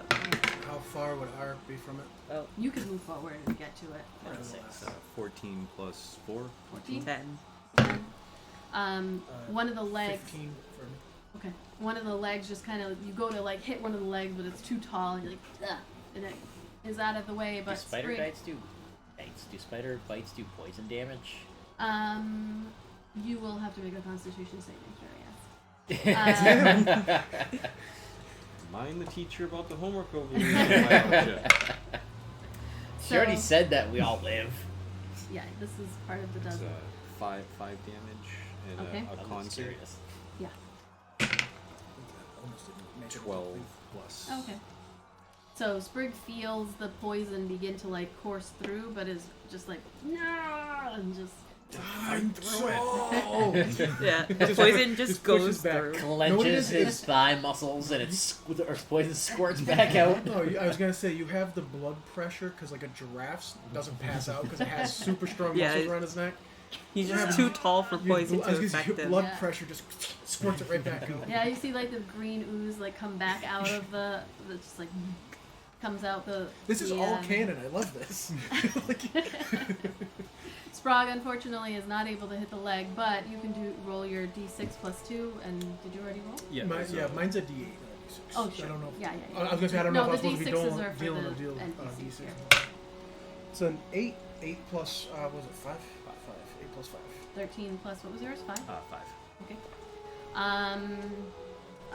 You look see at you. Namet lets loose another arrow, and okay, yeah, both of you hit. And you see like a couple of arrows come out. Who was that's it? Namet. At least one of them you know comes from her, but then a couple of others come and just like sink into the spider. Oh, they were hitting. I thought you meant Namet. Namet was hit. No, she is. She's like easily switching from like she's sheathing her sword because she has her sheath still attached to her. Others you can see don't, and you can understand why maybe they're not switching as easily. She does not have her shield though. All right, roll another perception as you try to make your way. You can see like there's a little area that maybe you could make it through, but you have to see if maybe there's a hole there. It's 10. It's the flat 10. So as you go to move through, like a big group of goblins just comes up. Oh, shit. As you are not in the center, you're like going forward in this moment. 3 goblins are going to come and attack you with their short swords. No, that is. Oh no, wait, that's a 19. But only one of them comes and hits you. My AC is an 18. I don't know if you knew that. Okay. They've either been rolling like 5s or like 18. Well, I didn't know if it was if you knew because my AC was 20, but that was after I got split damage. Yeah, these 2 are able to like get you good. Like 2 of the 3, like you just run up and they come forward. One of them distracts you, while the other two like get right underneath your armor. Let's see. And then you can make an attack or multi-attack, right? 2 attacks, or is it just the one? I've been just making the one because I don't think I have a multi-attack yet. That's fine. You can do 2 attacks in this moment. We'll say that there's 2 right next Yeah, I to only each have other. one. It's a level 5. And then I get another one. That's 9 plus 5. Okay. And that's an 11 plus 5. Okay. Couldn't see 'cause One of them you are able to just like drive through, but the other one moves out of the way. You feel a very strange. This is gonna be very obscure, but if anybody has ever gotten what is it, a CT scan? When you feel like this warmth that goes through you, and you almost feel like you need to pee. But I you know. don't When really I got need into a to car pee. accident, that's exactly what I thought. To make you, is it the IV? Yeah. They give you the IV. You get and really, then the really whole time. warm, I and think like, everybody at this table, bar one, has had a CTC. I can't speak for Pat, but he's smiling like he knows what it feels like. Been there. So the youngin does And of not course, know I what had a to pee. CT I is. had to pee before, and then they gave that to me, and I told the guy, I was like, as it's happening, because they thought I had internal damage, and I'm gonna piss my pants. I'm gonna piss my pants in your machine. Doctors don't care. And the guy was like, "You'll be fine. Yeah, You're gonna you be gotta fine." go I was like, about "You it. don't understand." I pee a lot. I was gonna say like, Under normal I circumstances. got a bladder about as big. So you get that feeling, that warmth. It's pleasant, but also strange. And you look to your side, and you can see that Davin is like holding onto your arm, and you can feel that your wounds have healed up a little bit. The youngest, He's like, I know, right? the youngest of your group has, and you're like you don't have time to think about it. Sprig, Sprog, Tarek, you can make attacks against these 3 goblins if you would like. You see them attacking your leader here. Nat 20! There you go. That's an 8. I got 22. Nice. 2 2 nat Nat 2 20s! nat 20s. Well, Sprog you and got an 8 Tarek. plus 4, though, right? No, it was Oh, you 4 got 4 plus plus 4. Move your dice. It was just a whiff. Yeah, you kind of being so tall, just like. He's just right over their heads. But you're very impressed because you look down and your brother is just like, "Ah!" like takes out one of the goblins completely. Nice. So 5, so we double the dice, 10 plus 4, 14. Yep. I'm finally getting So it! double the dice. Who knew? I like that you guys just like they attacked me, and then you guys like it's like an anime where it's like and then they just like explode like this. The goblins Basically, look- yeah. The With that goblins amount of look down, they damage. shake for a second, and then just. So yes, you can. I'd like to whack the goblin's head off with my shield, actually. Oh yeah. Just blank. Like I don't run it through with the sword. I just take the shield and whack. For and some the head reason, you goes almost got me. flying I almost got. All right. So you're able to take out these goblins as you're running, and you're like, Aaric wasn't looking great, but then you saw all of you were actually surprised. Everyone's surprised by Davin's grabbing and grabbing and I'm healing. always surprised by Davin's grabbing. You're so surprised by Davin's grabbing. Make She's 16. make a perception check. Everybody? Nope, just a leader. Evan's young. It's 15. 15. All right. Slowly trying to, Yeah, you yell to the group, make another persuasion check. You've seen a couple of people, Krob and Ander, started breaking off again. Not that they're running, they're just Don't know which way to they're go. fighting a losing battle and they're staying behind. So 18, 14 plus 4. So you yell to them again, and it's like they get it. They're starting to understand that they can try all they want, but this is over. This is over. So you continue through. You are able to see as you turn. You see a break, like. Are and we you can- still in the tunnel? No, No, no, we are- pulled yeah, out. we You guys are everybody in this particular group, except for 2 people, like didn't fall in. So now you are making a run for it. Like you are on the edge. You can see just little So we're on the spatterings edge of the battle. of the battle, And but now we're there in like the is trees or something. nope. The trees are far. Oh shit! Okay. You had traveled quite a ways from the tree line, and the hills. There, you probably have a 30-minute run. Oh shit. Um, Talking miles. you guys are running now. So I need everybody to make dexterity saves as arrows begin to fly and a web flies out from the side to try to pin down. 9. 9. 12. 12. 12. 9. All right. So a web comes out of nowhere and just like somehow catches the three of you. Sprague, you can make an attack as you see this like giant sticky mess just pinned down, Oh, God. and you can hear That's the all up leader to me. yelling like, "Keep That's not going!" attack. Nope, you gotta. This You'll roll is roll a dexterity save. We'll say with Sprague, it's going to be like a +1. so 14. Oh no, wait, it was an attack. Sorry, right? Yeah. Yeah, I it's did an attack. Attack. 17 to hit. Yeah. So you start cutting through. Who would you go for first? Hit my brother. Okay. Makes So sense. Sprague goes towards Sprig. Sprig is like, as the sword comes. It's like you see a mosquito in a spider web. It's like, Yeah. He's like One so, of those really long so- big ones. He's so lanky. He's just like a scarecrow, like flapping in the wind. We're going to say make a strength check to see if you can help get out. In the meantime, you see... 18 plus stuff. Oh, there you go. Yeah. So he is able. He pushes out while Sprague is cutting out. Very skillfully. Like Sprig is impressed.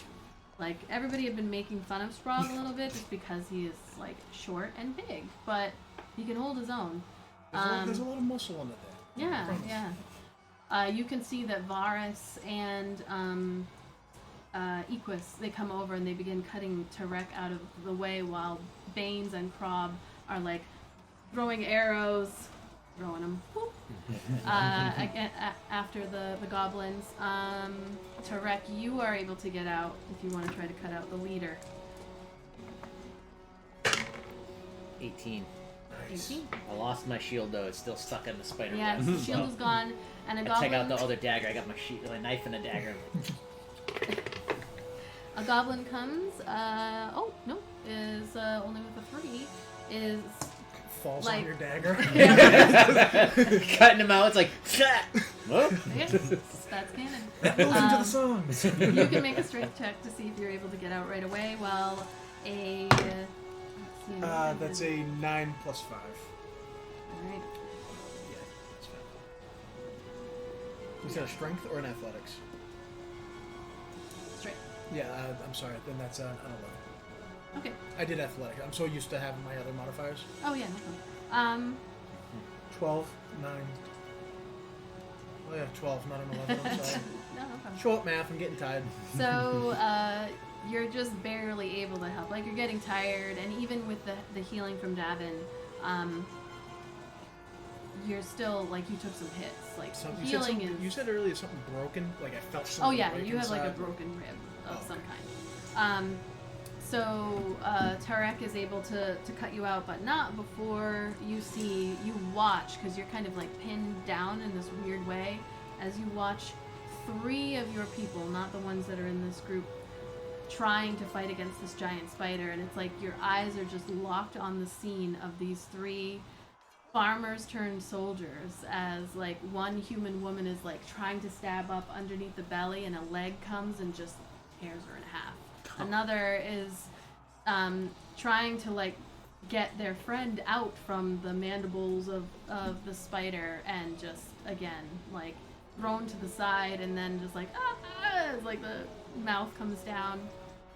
You can see it's really like sickening, as like the poison, like there's so much poison that gets pumped into the body that it just starts like coming out of the sides. It's just like You think it's gross when I describe horrible. deaths. Listen, this is a PTSD moment. He sees all of this and he can't move his head. Like your head is stuck and you're just like. He's just gonna be screaming for them for these poor soldiers. He's like, "Oh." And then finally, Tarek is able to get your head like so that you can move it and not have to see as you're like trying to run. You do see in that moment though a couple of others come up, and they're like, one of them just like tears the abdomen open of the spider, and it looks like maybe they'll have a fighting chance. So you guys get up and you continue to run towards the tree line. Another volley of arrows. Everybody make this dexterity saving throw as arrows come. 13. Oh no. 1. Nope. It's an 8. It's a 15. Yeah, that's gonna be Sprig who gets this one. Sprog, sorry, Sprog. Well, I mean, they're a hefty target. Yeah. There's a lot of area to Yeah. be hit. Right in the back. Oh, Like, not my center- back. My back. The most beautiful part of my You body. just turn around like, how dare you? My back. This masterpiece of mine. Got a big back piece tattoo we Oh, don't know no. about. That was a big- Unbroken Fills the backlines. whole thing. Sprog like almost goes down, but again, Davin comes out of nowhere almost, and is just like Just "God, pops God." out from the ground. Yeah, like, she has been a superstar, and just comes out from the side, grabbing your arm, and again that similar warmth that like flows through, as she like rips the arrow out. There's like it hurts as she's doing it, but she kind of does both in this moment, and That was a badass. yeah, you keep going. If this was a movie, Devin would be getting it next. Um, Saving Private Ryan style. You do see, honestly, that there are goblins that are trying to go to her, because it does seem that when they're not stupid. Goblins are not dumb, so they can see the ones that are helping. But Varys, who's like one of the taller human guys in his late 20s, he comes over and is able, like the two of them together, and then Ander, it's like this little group, begins to help.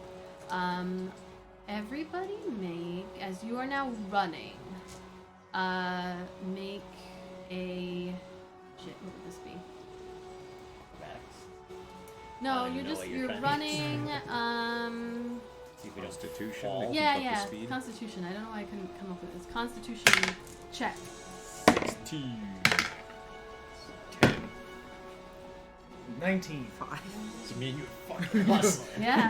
I like just grab the tall one and just like, let's go.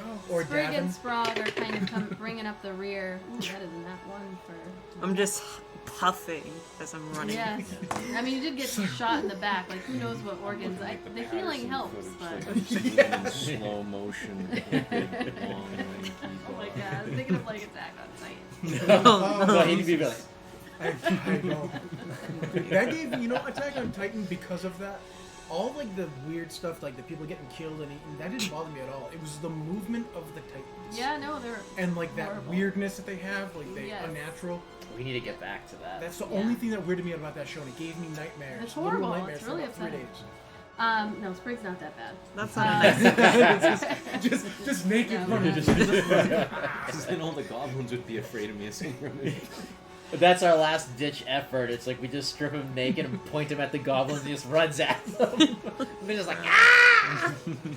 Aaric, make a Constitution saving throw for me as you kind of turn and look to see who's following you, and as the sun is like dipping down and almost gone completely, all you can see is your people dying, and then the ones that are with you. That's so sad.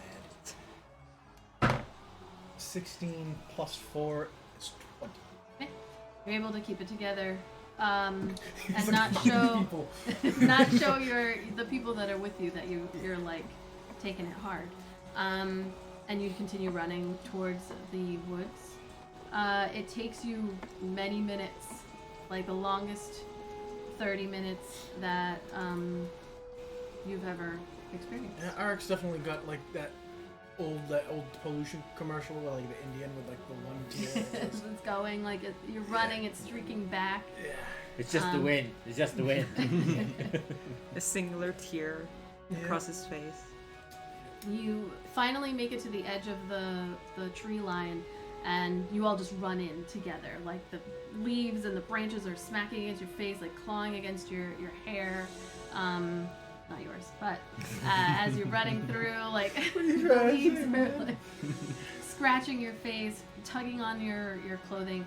Let's see. Let's say, Aaric, again, you can make a survival check. Oh, Christ, See how... Did Aaric have hair? No, he didn't. No, I no thought he hair. shaved it in order to go under the radar. No. No, Aaric had no hair from the very beginning. Yeah. I did something with my beard. Yeah, you should. Oh, that's It was what like Patrick Stewart. I don't think he ever had hair. I was born hairless, die hairless. Yeah, that's a +0, so. It's a 15. Okay, not bad. So you are able to successfully lead this group as you rush through, pushing. You continue on for at least another 45 minutes to an hour. So we're in like an actual You forest. are right? in Okay. like So you're it well just- through that time you're making your way, like you break out of like a small wood and just keep running through clearings into, you know, around, and just basically using your what you remember of the trek and your skills to try to lose the bad guys in the back. And finally, like about an hour or so in, you feel like you can stop. And you all like stop huffing and puffing and looking at each other and blowing houses down. And you Well, Sprig, that's probably possible. Right. So you are all standing there in the woods, like leaning up against trees, and looking around you, you see, like you count kind of internally. 1, 2, 3, 4, 5, 6, 7, 8, and Namek runs in 9. Varys follows up with Davin 10, 11, and you're all like quiet for a moment, and then finally like Krob comes like in, and you're all just kind of sitting there in this very small clearing with like a little stone in the center, and looking at each other like in silence as you realize that you're probably the only ones that made it. And that is where we're gonna take a break. And please don't forget to type hashtag BEADND to enter into tonight's giveaway. And we are going to take a 10-minute break, and we will be back we'll take like a 15-minute break. We'll be back at 6:40, and continue to play hide and seek. And we'll see you in a minute. All right, so bringing it back in. Let's see which direction do I want to go here? To be honest, We just watched all of our people die, and Aric's over here eating like fucking chips. well, had this been a duet, which I typically was doing an hour and a half to 2 hours, we would have been done. But now it's not a duet, and so I'm we gotta do trying. more. We might have to wing either. I guess which direction would you like to go? Would you like to continue with the flashback, or bring it home to the current time in the camp and discuss amongst your colleagues the scene that you painted? Which way would you like to go? We can come back to real life in case there's any questions that anybody had, I suppose. Okay. Yeah. And then if you had nothing planned, it's meta or whatever, we can zip back into. If you had nothing else for us to go forward, but you still wanted to continue and not like nix the rest of the session, we can go back into. Oh yeah, I've got plenty that I can keep. Okay. Yeah. Well, because Annie's not here, so I know we can't like continue on with her thing. You know what I'm saying? So Yeah. I just Hopefully, don't know. so next week we will. But I just didn't know. I know you usually got like backups for your backups. And if I'm not back in time next week, just cast Bless and Smite. so, bringing it back in, you're all sitting in the camp as, at this point in the story, Issa, who's been silently, actually, this whole time listening to your story, is sitting. I would say Get down she is here, sitting memory. with, like, kind of cross-legged, with Micaiah's head, like, in her lap, as Micaiah's just been, and she's just kind of stroking her hair. This is actually, I would say, the most. I don't want to say vulnerable, because she's not vulnerable in this moment necessarily, but the most affectionate that you've Human? seen. like Issa, or she's never ever No. shown stuff like that. you've spent time with her, but it's been a lot of there's been a lot going on, and so in this moment you can see that Micaiah's going through some shit, and Issa is actually very good at not only speaking to people when times are tough and she's got to just fast talk, but in that kind of interaction with people, which is not something that you've seen because you just hadn't been in this situation before. So Micaiah's just kind of quietly, and Issa's just stroking her hair and like watching, just like, huh. And as like Aaric's telling of what had happened is coming to a close, like he would be staring into the fire, and literally that like one like single tear, just like, you know.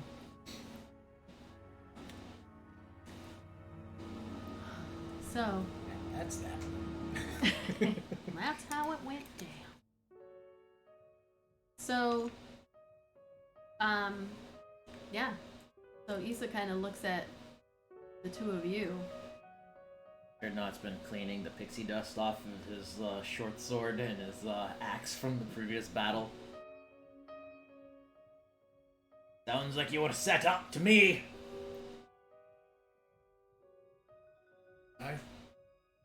Feels like it.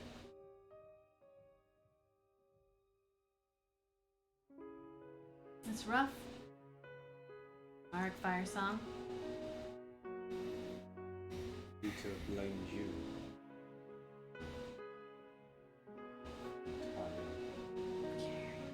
It's alright. Speak up, lad. The fire is too loud. What? I'm too sad. I can't hear you over the sound of my tears falling. Peter blamed you, as though you had something to do with that. I believe so. It wasn't too long after all that went down that bounty that you guys knew of, that I had on me. Yeah, I think he set me up. I don't know why. He hates my guts. Never liked me from the start, despite what his father thought. But perhaps that's why. His father gave you more respect. Sounds like that you gave him. Maybe. Whatever amount of power he has now, it's not good for SeaHall. I'll tell you that much. It's gonna be a problem. And Issa, you were talking yesterday, I think, about some kind of monster. So would I be able to recall at this point that, like, what'd you say he was? His advisor, or what was the word? Did you say Just, advisor? like advisor. His friend, counsel. Yeah, his counsel. I'd remember. I'd be able to remember that at that point since I had this little flashback. All you remember is what you recalled. There was no monster in SeaHall when you were there. I'm piecing it together meta-wise, but you said Fallon. Fallon, yeah. And Fallon was the guy that was with. Alright, never mind. Scratch. So, Fallon was the blonde-haired, light-skinned elf that was with him in the council chamber, like in that main hall. The soldier that you saw was a dark-haired human. Oh, okay. I thought it was the same person. Nope. A dark-haired human. I threw off my entire theory. Shit. Okay, sorry. No.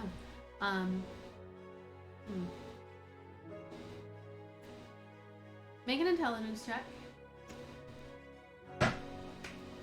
13 minus, I think, 1. Here's a question for you then. Have you read the books? Yes. And if it's of any use when you were speaking, I made note of the word chains spoken with Fallon, which is Peter SeaHall ?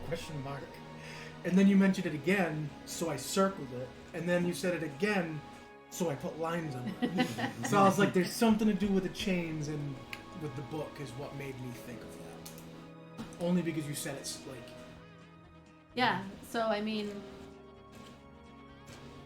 That's what you kind of, at this point, would come together with. Chains are a common theme between numerous things that you have been recalling, reading about. That's some pages. So Issa, where it is. Yeah, Issa says that. Yeah, well, I mean, I wasn't there. I just heard the stories. Like, it happened really soon, from what I understand, after the that bounty hunter like just appeared. And you know who it is. Hey, thank you for the resub. 13 months, Fires of Athlon. Wow. Thank you very much. Jeez, 13 months. Yeah, she Like says a baby and a half. it happened really like right after news got out that the bounty hunter had appeared in the middle of Summerhome and collected their dues, and then walked out the front door. Within a day, there was that uprising, and yeah, they just that's why I said to pull if you pull the orange thing further so it won't disconnect. I got you. Well, I'm gonna pull. I don't want to pull anything else. It won't pull. It's the only thing Oh, that you already got some slack in it. it's the only thing. I might have kicked it. I'm sorry. No, it's fine. I think it just is loose. So yeah, she said that there was the uprising and the group of people who Don't look at the. I didn't. My face. I was looking this way, but my face was so close to the damn light. Because the group that I think was like waiting for you to come back, they were the ones that I believe rose up and made a big stink. But Peter's been cracking down. His vision of. So from what you said, his father wanted to get on the map with Neverwinter and Waterdeep, which is a pretty lofty goal for a port city. I don't know that Peter has the same goal. I don't know what his goals are, but I do know I didn't want to leave SeaHall. I had to leave SeaHall. Keep the people, someone that I love safe, so I can get home. I didn't know that would happen.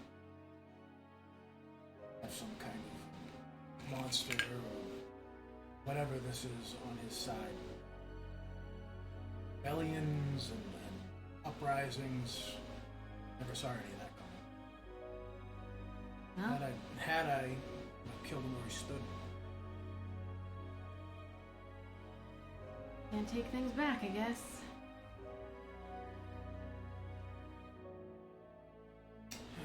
Maybe further, maybe down the road we'll be able to head that way and solve that problem. Maybe. That army he's building. It's pretty big now. I don't know that it's good necessarily, but it's big. What is it comprised of? More farmers. I don't think there's any farmers left in SeaHall. Sell swords then.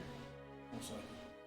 Well, if you go to Waterdeep, if you go to Neverwinter, you're gonna find these postings all over the place, just telling you, head to SeaHall, room and a bed and food. Something like 25 gold a month. Sign-on bonus. How wealthy is SeaHall? It's a pretty wealthy town. I don't know where he's getting that much. Never once saw that much gold. An army that fights for only money is not loyal to where they come from, because they're not coming from them. Well, that's the thing. The contracts that you sign, they come and bring your families. Also, there are a lot of widowers and widows. Lost people.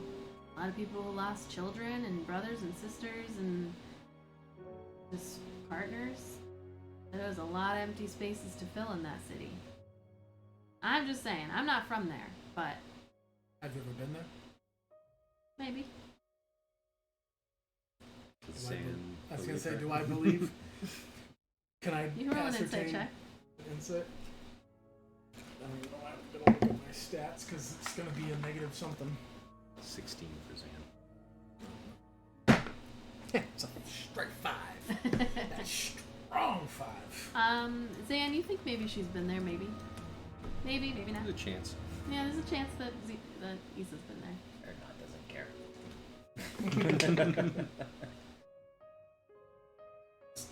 Sneezing over there from that pixie dust. I hope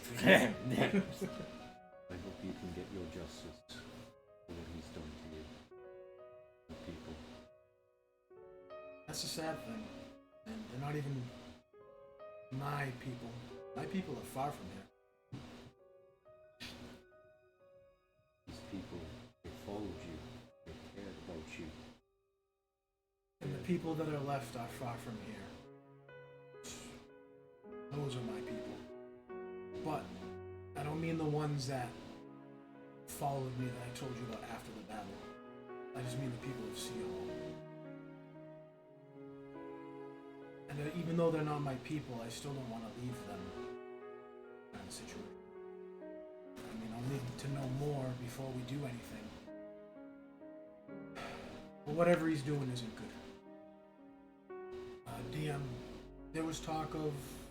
Didn't you say something about he was hiring? I don't remember. Capture Shadow. That's the group that and Capture Shadow. If I remember, are they working with the cult? They're one of the mercenary groups. Of the cult. Yep. So, and if Peter's mixed up with this cult, that's definitely bad business. So that might be something that we definitely. And if they're working with this group that you're looking for, certainly something you're going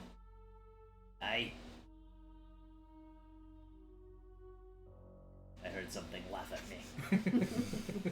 Just the wind. Just the wind. breeze. The breeze and my tears hitting the ground. Yeah.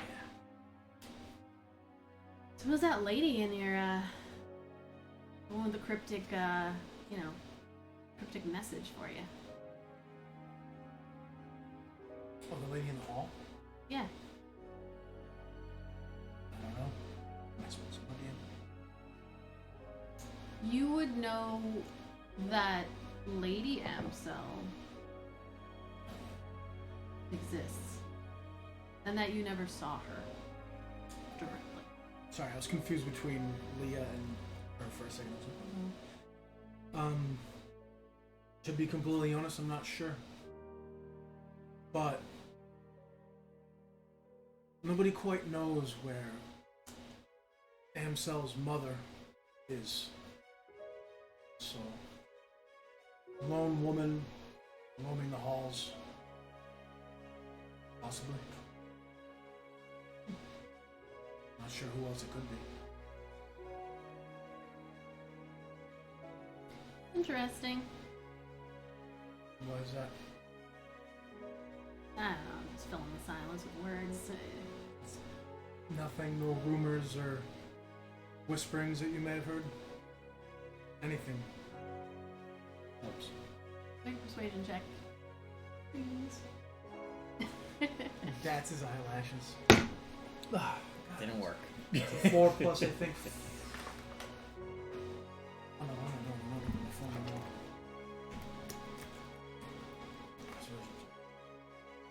This is 10 plus 6.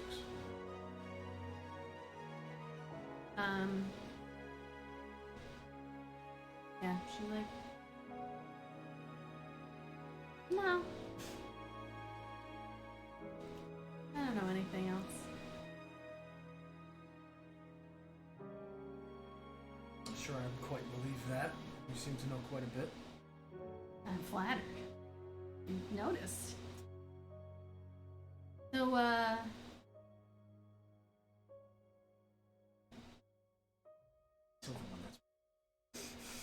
So Issa's gonna look at Zan for a second, and then look at you again. Like, so where'd Leah go off to? Home. That's really vague. I mean, where's that even? What Your place? home? Her home? Her new home. It's quite the journey. It is. Went off by herself, or No. that makes sense. I mean, at least two of them are still hanging up outside of the city of SeaHall. I would imagine you wouldn't have left here with only two. No. Aaric's gonna smart a little bit, like that stings. And he can't even hide that. When she was like, yeah, I'm the hay, he's like,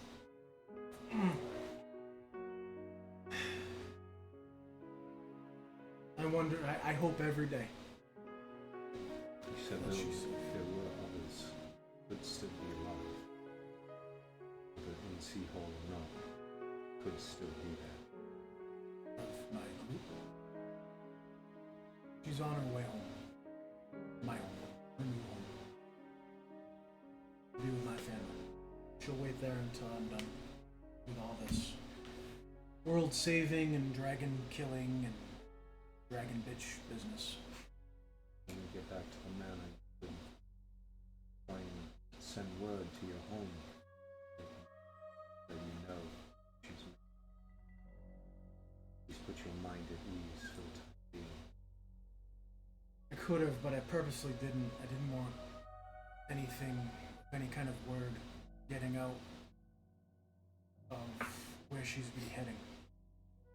As far as I know, and as far as Peter's concerned, she's dropped off the map.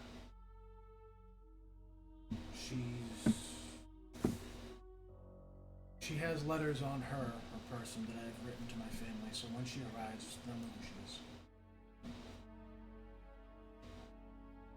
My friends, my other friends, acting her own along the way. Hope she makes it there safe. Thank you. So am I.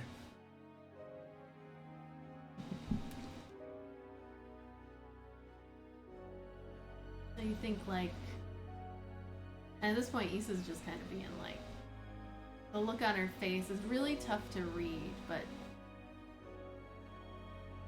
she just looks at me, she's like, so you think, like Eckert would just be kind of hanging out, waiting for her there, open arms? What do you mean by that? Well, your old boss. My best friend? Sure. He lives in my lands. Yeah, it does. Well, Probably the best place she could end up, really. I mean, that was a smart move. It was a really smart move.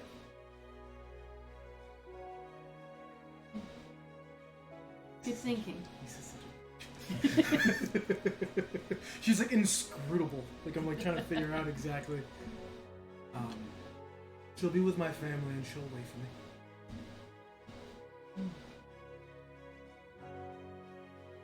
I promised her I'd take a year, no more. How far in are you? How much time do you have left? Okay.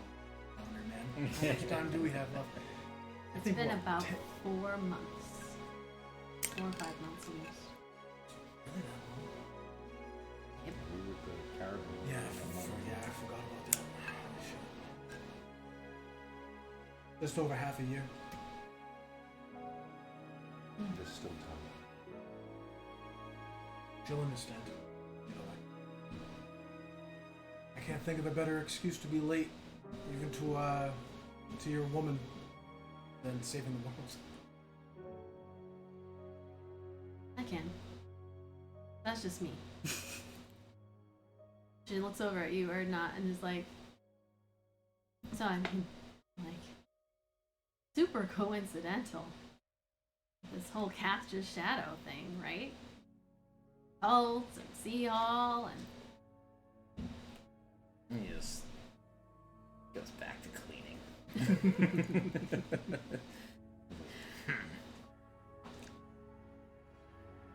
sometimes the smartest among us say the fewest words. Sometimes.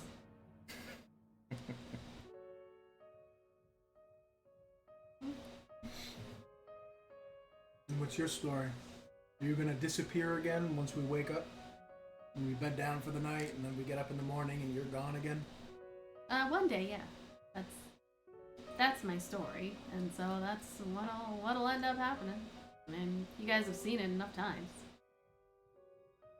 I've got a lot of stories, but they all begin and end the same way. Here I am. Now I'm not there anymore. I'd like to keep people on the outside. Yeah, it's the best place for everybody, I think. Is it safer to go through life that way? Yeah, I agree. We're on the same page. In all fairness, you don't really get to know someone until after the first 100 years. I'll keep that in mind, I've not. Word not out. Thought you were gonna say you don't really know somebody until you let them inside you. That is, She just pats Micaiah on the... She's like, that's strangely true. Fairly accurate. Like, Aaric's got one. Nice. I don't get it. You wouldn't. Alright, well. Good talk, everybody. Aaric's just gonna go back to staring into the fire. Having really bad memories. If it makes you feel any better. No, I got nothing. I'm sorry. I was gonna say something, but I don't think it would make it better, so.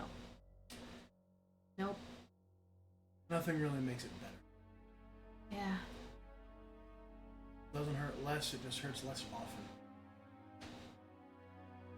Remember that. With what happened with you and your friends a few days ago. Yeah, that pain, comes and goes. There are a lot deeper pains that I've already learned that lesson with. This is my first rodeo.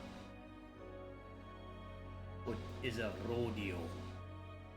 Well, in my village, it was an event that is held fairly often. I'd say like once a week, where we get the boars all into a pen, and then you try to hold on tight as long as you can.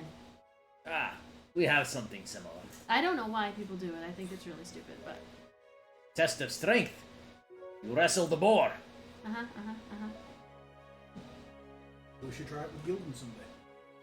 He summons up Gildan. Oh shit. You just said a big dirt clog. You're free to. He would love it, I'm sure. I said one day. Today's not that day. Today is the day. I'm not in the mood to be wrestling pigs. Then I will. Erdnot's excited now. He's thinking of the games back home. He's gonna wrestle Gildan. Alright, well... Just thunderously So- passing through the woods. Erna stands up and... He's gonna give him that Stone Cold Stunner. I mean, I guess, do you want to roll against Gildan? Yeah. Bring up the... Do you want me to... I don't have the sheet up. I've got him. I will be hidden. I love that Aaric's all sad, like, "Ah." He's like, I'm a wrestler pig! A giant pig. Can Zan see if Issa is paying attention to Erdnot? Yeah, right away, because she's not looking at Erdnot at all. She's actually kind of like she's stroking Micaiah's hair, who's been very quiet this whole time, just kind of listening. Maybe even her eyes have, closed at this point. And she's just kind of looking at you. And she's got this, Make an insight check. So, Erdnot, you can go ahead and make a strength check as Gildan... Let's see. Oh, that's cocked. Oh, yeah. 8. It's a 9 for Zan. 13. That is a 21 again.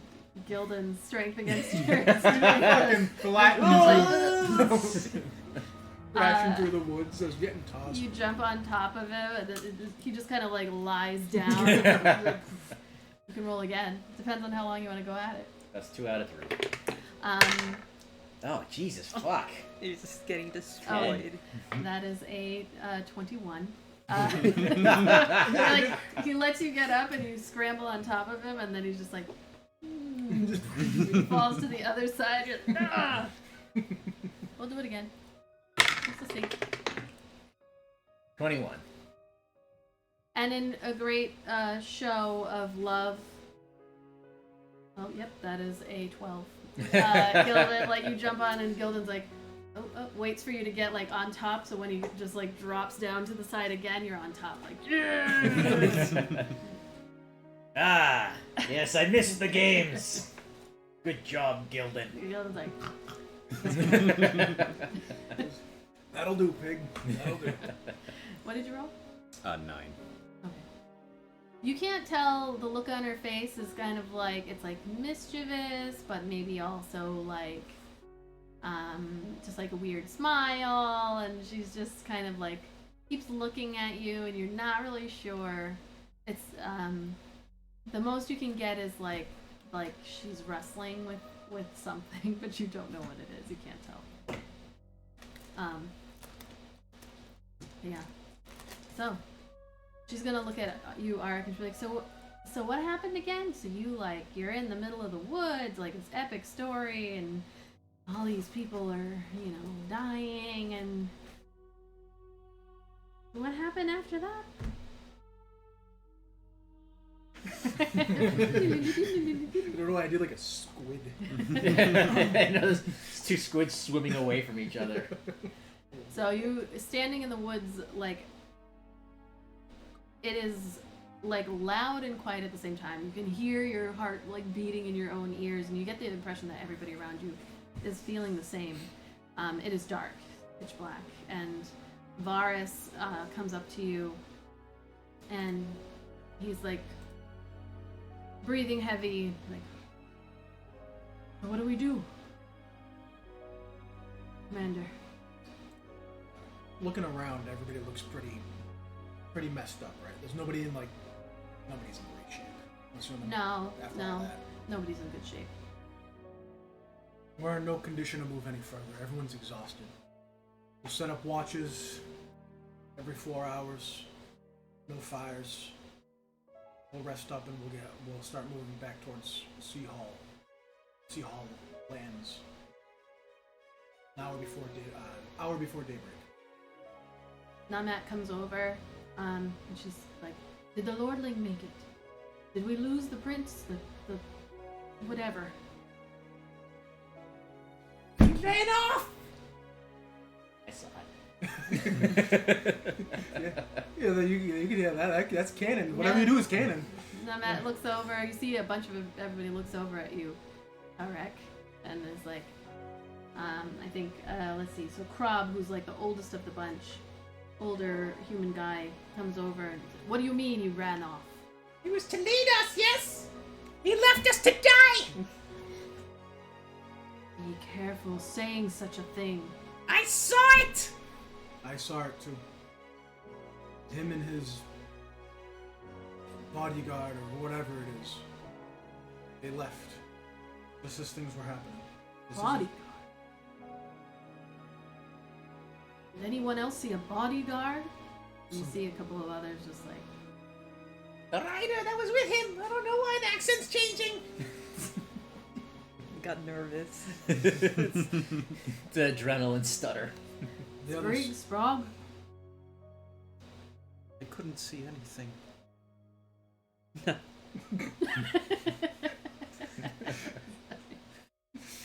Nervous laughter, I understand. It's been a very stressful evening. no one saw the dark-haired soldier that was riding with him. Besides, Turret. We didn't even see the Lord. Davin is gonna step forward like, I saw him. Chains. Yeah, with the flare and gold. And there was some sort of. He's not gonna look too pointedly at. You said Davin. Yeah. Some sort of spell or some sort of damn magic. Yeah, force field of some kind. Or something like that. Pushed everybody out of the way. Did you see that?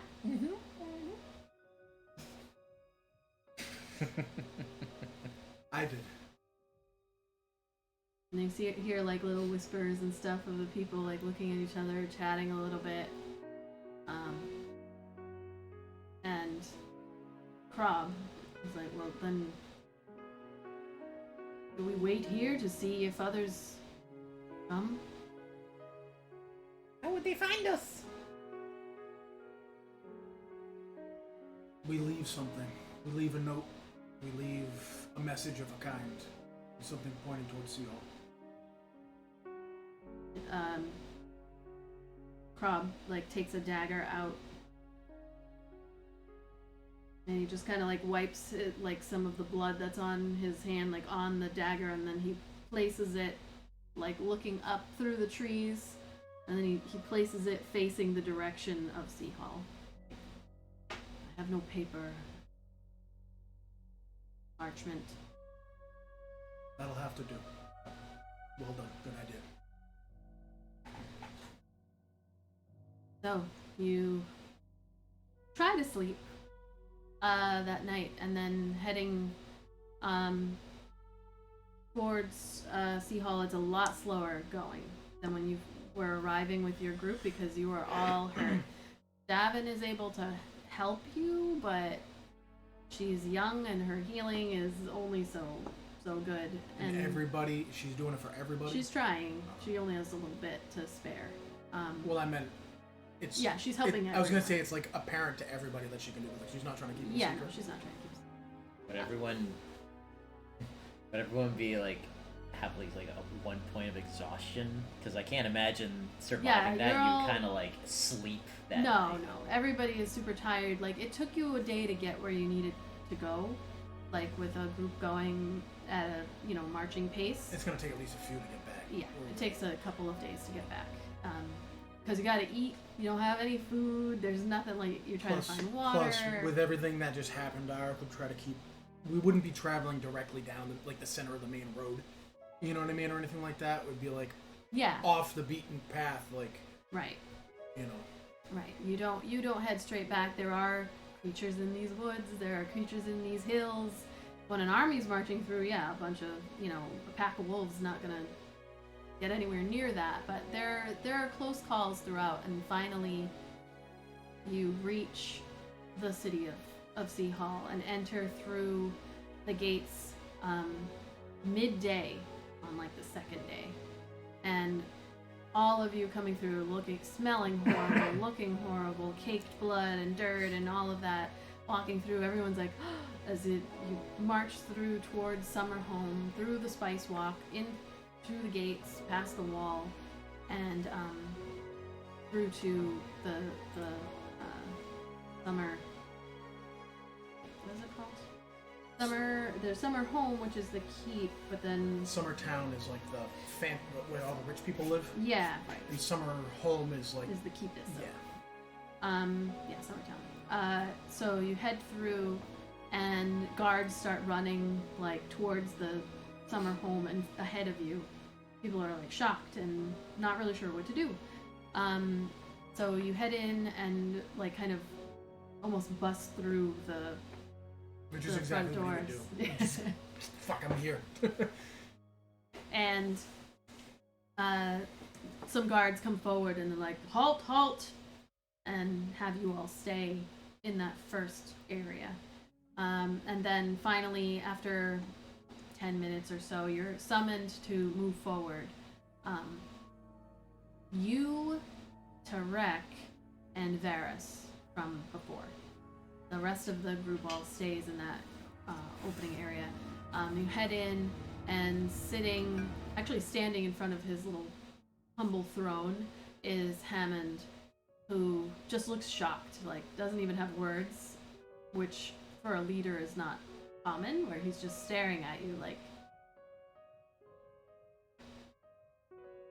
And Peter is not there. Moment. He's looking at me. Okay. Yeah, he's just looking like little belly. Your son, where is he? And he calls to some guards, like, fetch Peter! And one of the guards runs off and says, What happened? We were led into an ambush. And your coward son ran Whoa. away. Fire Song? I thought you did. Careful with your words. My son, what did he do? He fled the field in the beginning of the battle. He narrows his eyes, and then Peter comes out yes? Oh. Gas! Oh my. He comes over, kind of stops, and then he's looking at you with the narrowed eyes as he walks up to stand next to his father. And Hammond looks at him and says, "So Firesong has returned. He states that you fled." And Peter's like, "How dare he? How dare you? I did not flee. You led us into a trap." And Hammond is just looking. He just then looks back at you, waiting for you to respond. You were supposed to be in command, following my teachings. Yet at the first sign of battle, you ran. I did no such thing. Was there even blood on your sword? Yes. And Hammond kind of looks over at him and is like, "Fetch his sword." Peter's like, How you rate this guy? But Daddy, there was. "It's been cleaned." And Hammond just kind of looks at him like, "What happened? I've been told all are dead." Not all. About a dozen Doesn't. survived. And they'll tell you the same. We were marching, we halted. Peter's still there. Yeah, he's standing right there. A guard went to go get it. He's just gonna point. And your son, he's gonna point right over him, shoulder right up here. Peter's Neglect like, "Lower your finger." Peter hand. Peter. An ambush was sprung. I tried to rally the men and women. And they weren't ready. See it too? The dragon! The whole court turns. To the dragon! I know, I want to... To arms! I know, I don't want to get bit by the damn thing. Get it, Anita. Kill it! Yeah! Oh! Grab it!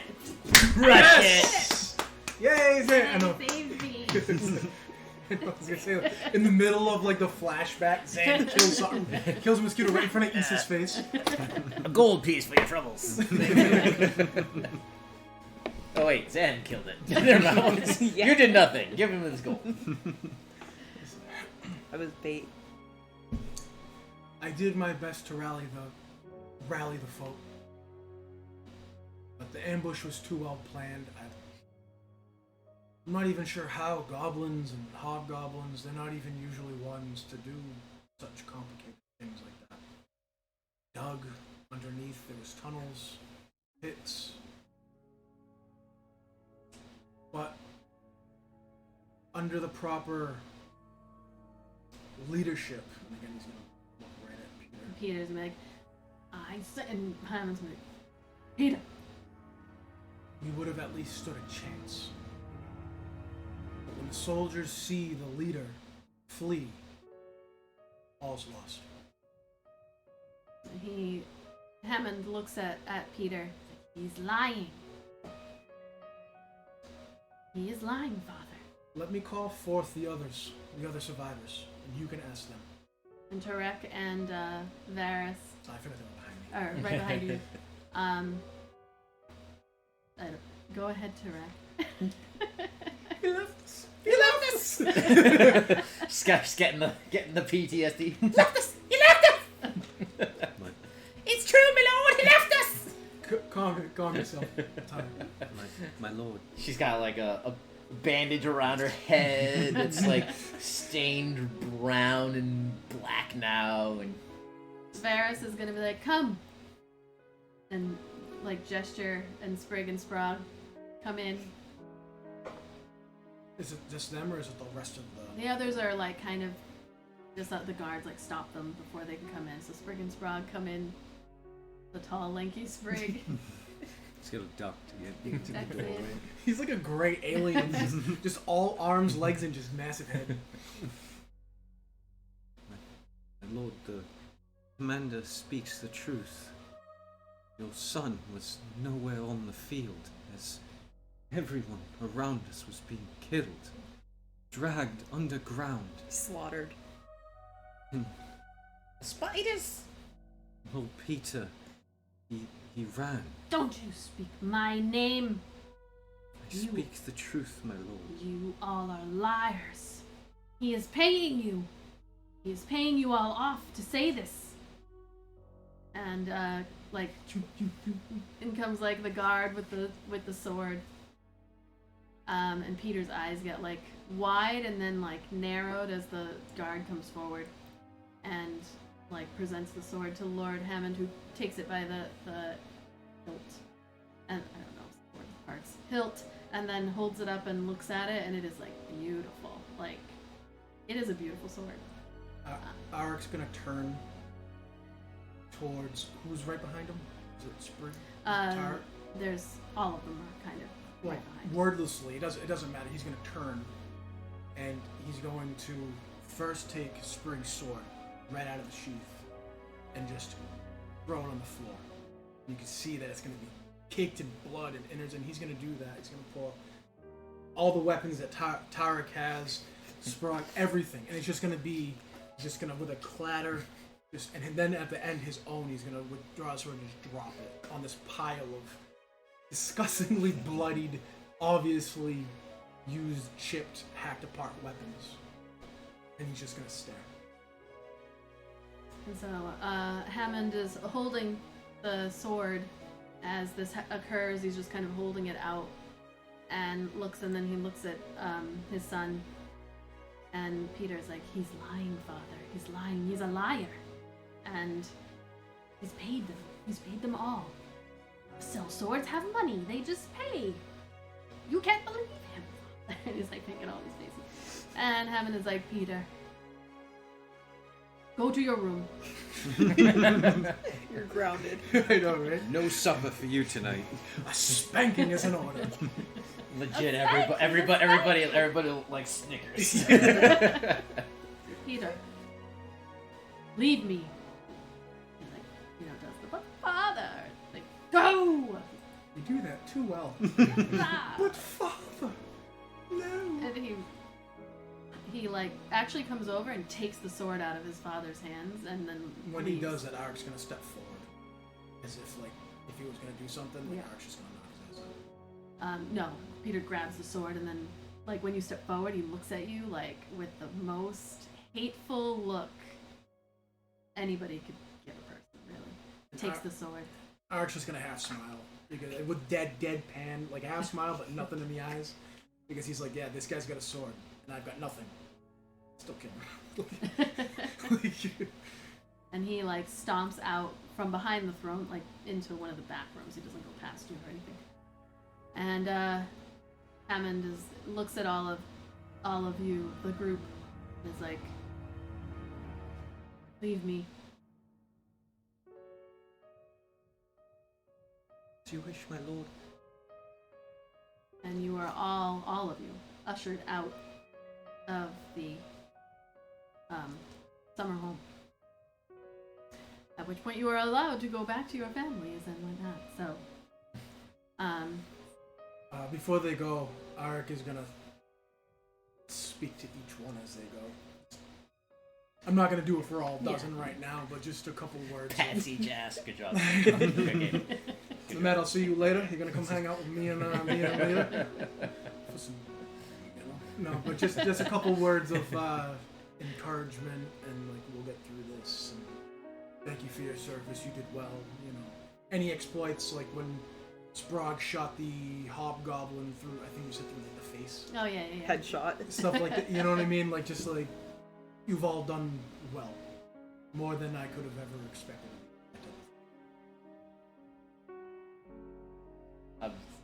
Christmas. Merry Christmas. Kiss my ass. Kiss his ass. Kiss his ass. Happy Hanukkah. I thought you were gonna be like, fuck you, fuck you, fuck you. You're cool, fuck you. I'm out. I want more classic.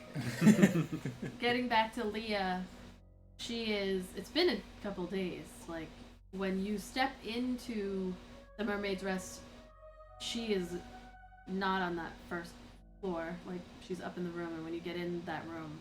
Is anyone in the first floor? Is yeah, it's midday. Yeah, so the owners are there. You have big hugs from them. You've been there for 6 months, staying in their home, or in their inn/home.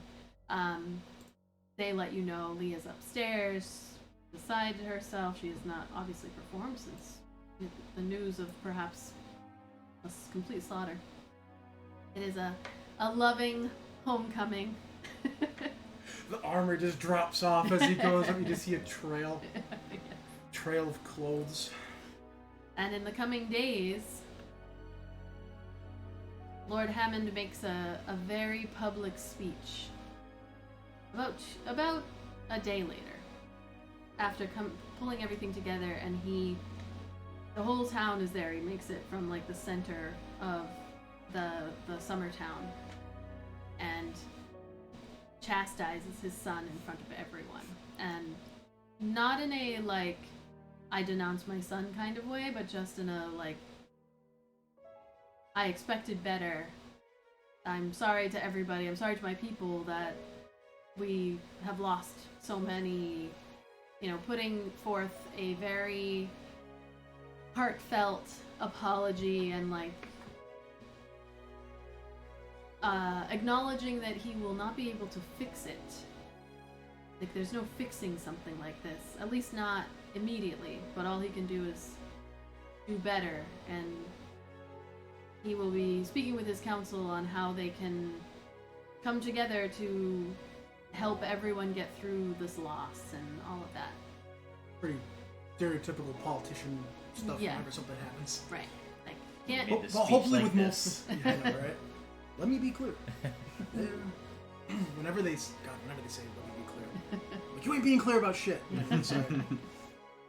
And Peter is made to stand next to him the whole time. But he is standing there with no expression at all.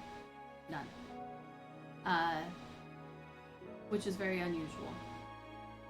And then you feel like not redeemed or anything, because you find out also over the 24 hours that no one other than those that came with I you. was gonna say, Aaric would be asking the guards at gates every single day if there were any more, excuse me, like stragglers, survivors. And there are none. I don't know what the hell happened to my voice. Nobody else comes through the gates. Nobody else makes it out of that situation, and so the city is in a pretty bad spot because that's a lot of people. Yeah. Over 200 something people, from all walks of life, farmers and guards and soldiers and just everybody, like anybody who moved into that line of work. And it would be all basically like anybody who's capable of Right. doing soldier type work. Anybody, So it's kind of like your strongest and all that stuff. You know? like preferably between the ages of like 20 and 40, but Or down. and then a couple days later, there's this like ringing of bells as people start to yell, like, and you're in the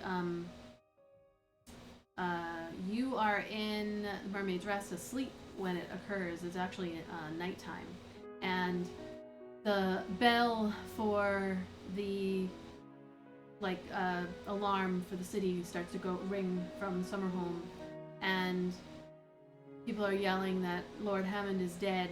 Lord Hammond has been killed. Find Aaric. Fire song. And it becomes very clear that the Fernsbys, knowing that you've been there, or at least believing that you've been there, help you to get out. They hand you a bunch of money. You're able to gather everything. Leah is very confused about what's occurred. But you were able to gather up the money. Your Would I would have gotten paid. The contract was fulfilled. yes. So I'd be Yeah, pretty that's flush where with some. you got a bunch of money. They gave you more, and in hearing that Aaric Firesong has been accused of killing Lord Hammond, the 12 would come and because they know it's not true, and so they meet with you, and you are able to pull everything together to get Leah out, going to the docks, arranging passage with the captain, whose name I don't remember, but it's like Rudari Halyad. yeah, arranging passage with him. The 12 get on that boat with the instructions, and then you, with the remaining money that you have, are able to obtain a horse. Someone gives you one, and then you ride down the Waterdeep as fast as you can. And that is where you had been given some information on how to pay off certain individuals to allow you to use the teleportation circle that would bring you from Waterdeep to Baldur's Gate. And from there, you had about a day before your trail. The same people who you paid, they don't give a shit. Someone else pays them, and they also can use the teleportation circle. And so, that was when you found yourself at Rugadal Tavern with the 3 sellswords. That's what I meant. This fine old gentleman over here. Yeah, so he never found out where the leap in logic went from embarrassing what's-his-face to the Lord is dead. He did it. He just... What leap in logic? Well, just, I don't know. Being a humble bystander, I would have imagined seeing the guy make the speech in front of the town, and you didn't go into it verbatim, but I feel like he would have been like, our heroes, and this asshole fucked up, that's why he's standing here, and we're gonna do better, and then... But now you gotta think of yourself as a peasant, and him as the son as the new lord. What are you gonna say now? Did they ever say how he died, or they just said, "Oh, he died"? They did not. Right. That's what I'm asking is what he knew. It doesn't sound like you knew much. You just heard the "Alarm, alarm, fine forest song." I mean, Aaric knows how he was killed. I mean, at least that's what I wrote. Yeah, they didn't tell the... So Oh, they didn't tell the people. They didn't tell the people, but you would have heard. Yeah. So, I'm just... You're right. I guess it doesn't matter if it's logical, if the new lord says that guy killed it, but still, I feel like he was belittled enough, so... He is the lord. He is the lord, but you still need some sort of respect of the people, or the peasants always rise up. No. Did you see right how away. Sprig and Sprague reacted when he said, what did he say? Peter said something, and they were like, oh, sorry, my lord.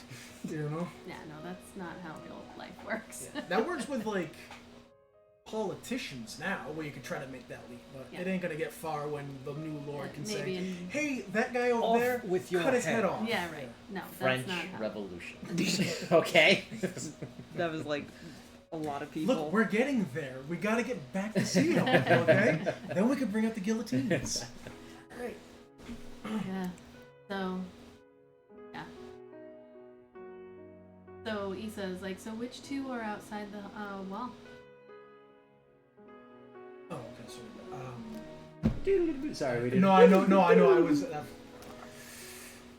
I think it was... I had that written down. Hold on. It was Namet and Varys. Yeah, so, alright, yeah. Namet and Varys.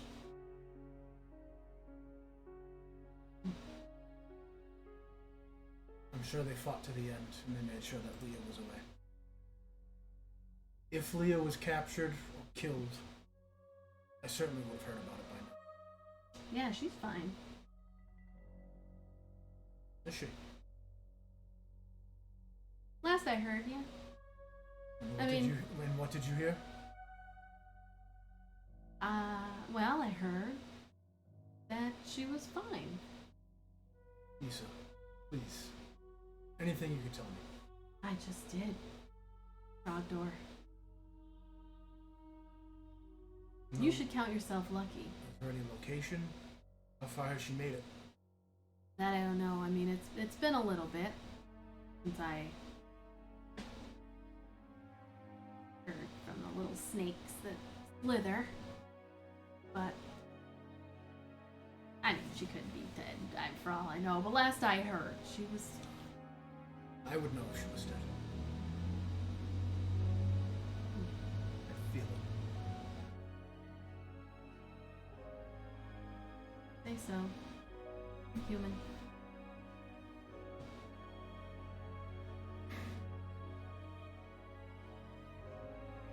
Well. At that point, Aaric's just gonna stand up and walk away and go to his pack. And he's gonna pull out his book of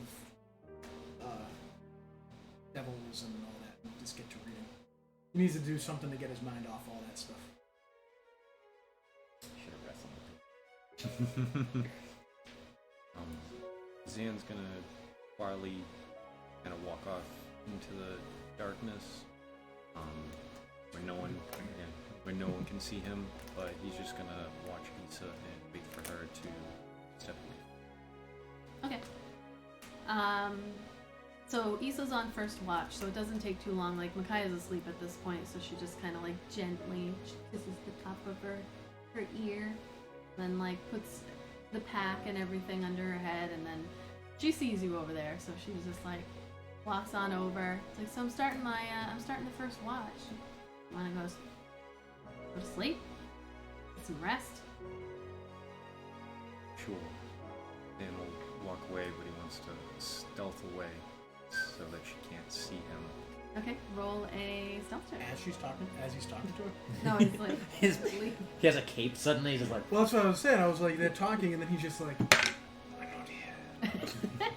27. it's a fetish.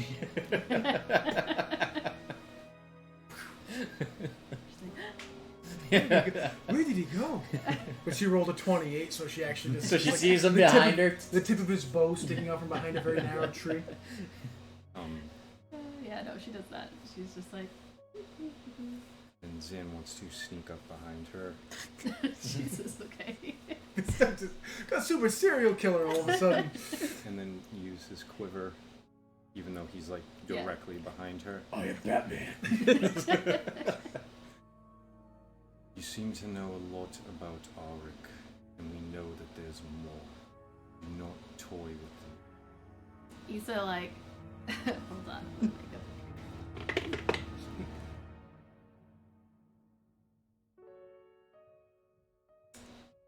She, like, jumps, like, she's like, holy!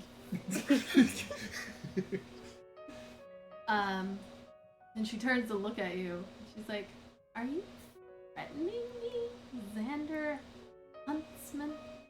No. He's been through enough. Does not need your mind games right now. I'm not even going to bring up how you know his best friend. How you know where she is. How you know all about SeaHall. I know there's more than you're telling us, but it's not relevant right now. Do not make it worse for him.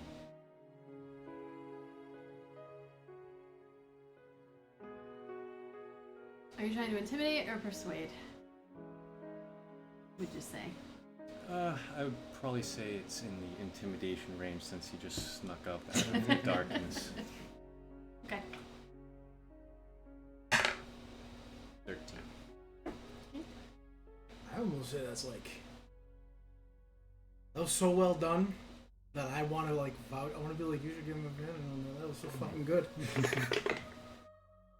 It's real Batman shit. So she looks at you. She's like, all right, I won't mess with them anymore, but only because I like you, Huntsman. policeman. It has a real ring to The hair on the back of Zan's neck stands up. It does means different things to different people. Yeah, I'd imagine so. Lot of different. Lot. For the people who are no longer here. A lot of people who still are here. Too. Most important, we're going to look back towards the camp. To those people. Aaric is just reading his book. Erdnot's in his tent. But Gildan is right there. Watching. Just very overtly. It's just like, How you are protective of Kendrick. He is your family. These people here, they are mine. I would never hurt your family.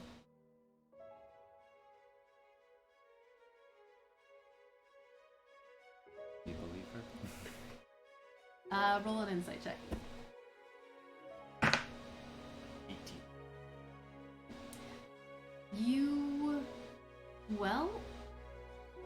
believe that the words on its face are true. But it could maybe be interpreted in various ways. Be honest with us, Issa. Come on, Zan. Come on. As honest as you can be. I have been. But you're telling me not to? Alright. You go to sleep or meditate or whatever you elves do. And I'll keep first watch. And I won't mess with them anymore. Thank you. Just slides back out into the shadows. Roll stealth check. Yeah, roll a stealth. I want to see if she sees it. 20. Nope. An 18. Nice. She's Just like, steps back. Into the darkness. When you see his eye shine. I was gonna say, he just does the Homer Simpson to the bushes, but it's the darkness. she whispers out, she's like, impressive. I know. And unless there's another scene you want to finish up with? Gildan just goes and just starts making his circles around camp. He's just like, I smell bacon. Fucking pig. Aaric is just gonna finish reading his book, and he already fixed his armor. So, do I need to roll for that or anything? He's just trying to take a dent out. No, you're fine. And You're, then- you're skilled at, like, I'm proficient in yeah, it, you're proficient so, in it. You don't need to.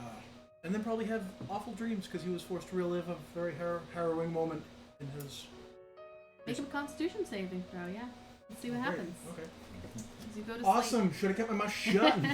Shouldn't have said Go to nothing. sleep and Never. It's more fun. No, that's a 2 plus 2 is 4. reminisce. Oh, you said saving throw. I'm sorry. You said saving throw or a check? Thank you. So that's an 8. Reminiscent of the nightmares that you had when you were aged and then healed by Millicent. My second girlfriend. Actually, third girlfriend. Third girlfriend. You do not sleep well, and you are gonna have a point of exhaustion tomorrow. Oh, fuck. Nightmares. Okay. All right. But he doesn't wake up screaming though. He Uh, doesn't wake up screaming or nothing. no, I would say with an 8 you do.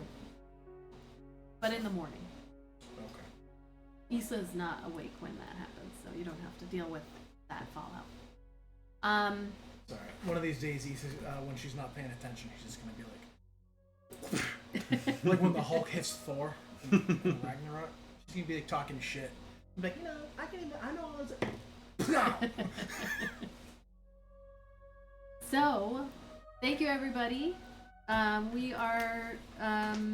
We will be back tomorrow with the Midnight World, which is already Monday. yeah, tomorrow's Monday. Please, I hope you guys have been entering into the giveaway today. I'm going to be looking for somebody to raid who's maybe on our team. I don't feel like any of our team members are playing. But you can join us tomorrow for the Midnight World at 9 p.m. Eastern, Tuesday at 9 p.m. Eastern for Wicked Independent Prestige Incorporated as we continue with Death by Goblins. Jeez, I cannot believe you guys teleported yourself to the beginning of the game. And It's on brand. It's on brand. which actually we should find out if Anita would like to join us on Tuesday nights. Sure. I'll ask you when the pressure of cameras are not on you. Answer now!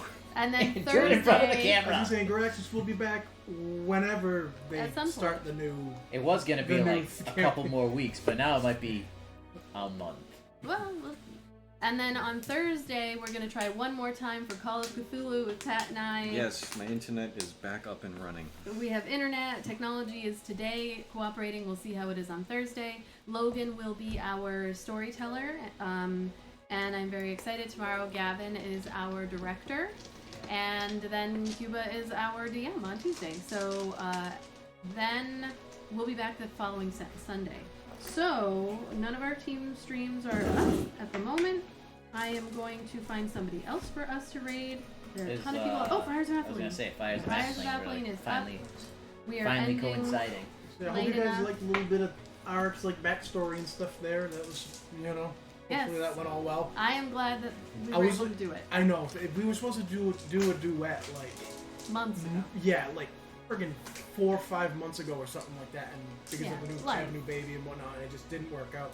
Life So- gets in the way of our But I fun. like this a lot because I mean we got other people to make, like, with Tarek over here, like, you left us, my lord. So we are gonna raid Fires of Atheling with our viewers. It's your last day of the sale on TeePublic. If you want to go pick up some Tits and Arrows shirts, Dice Goblin shirts, all that fun jazz. I know I feel weird. I'm not wearing one of ours. It is an American flag. So thank you, everybody. We're gonna raid now, and we will see you tomorrow. See ya. Thanks for hanging out.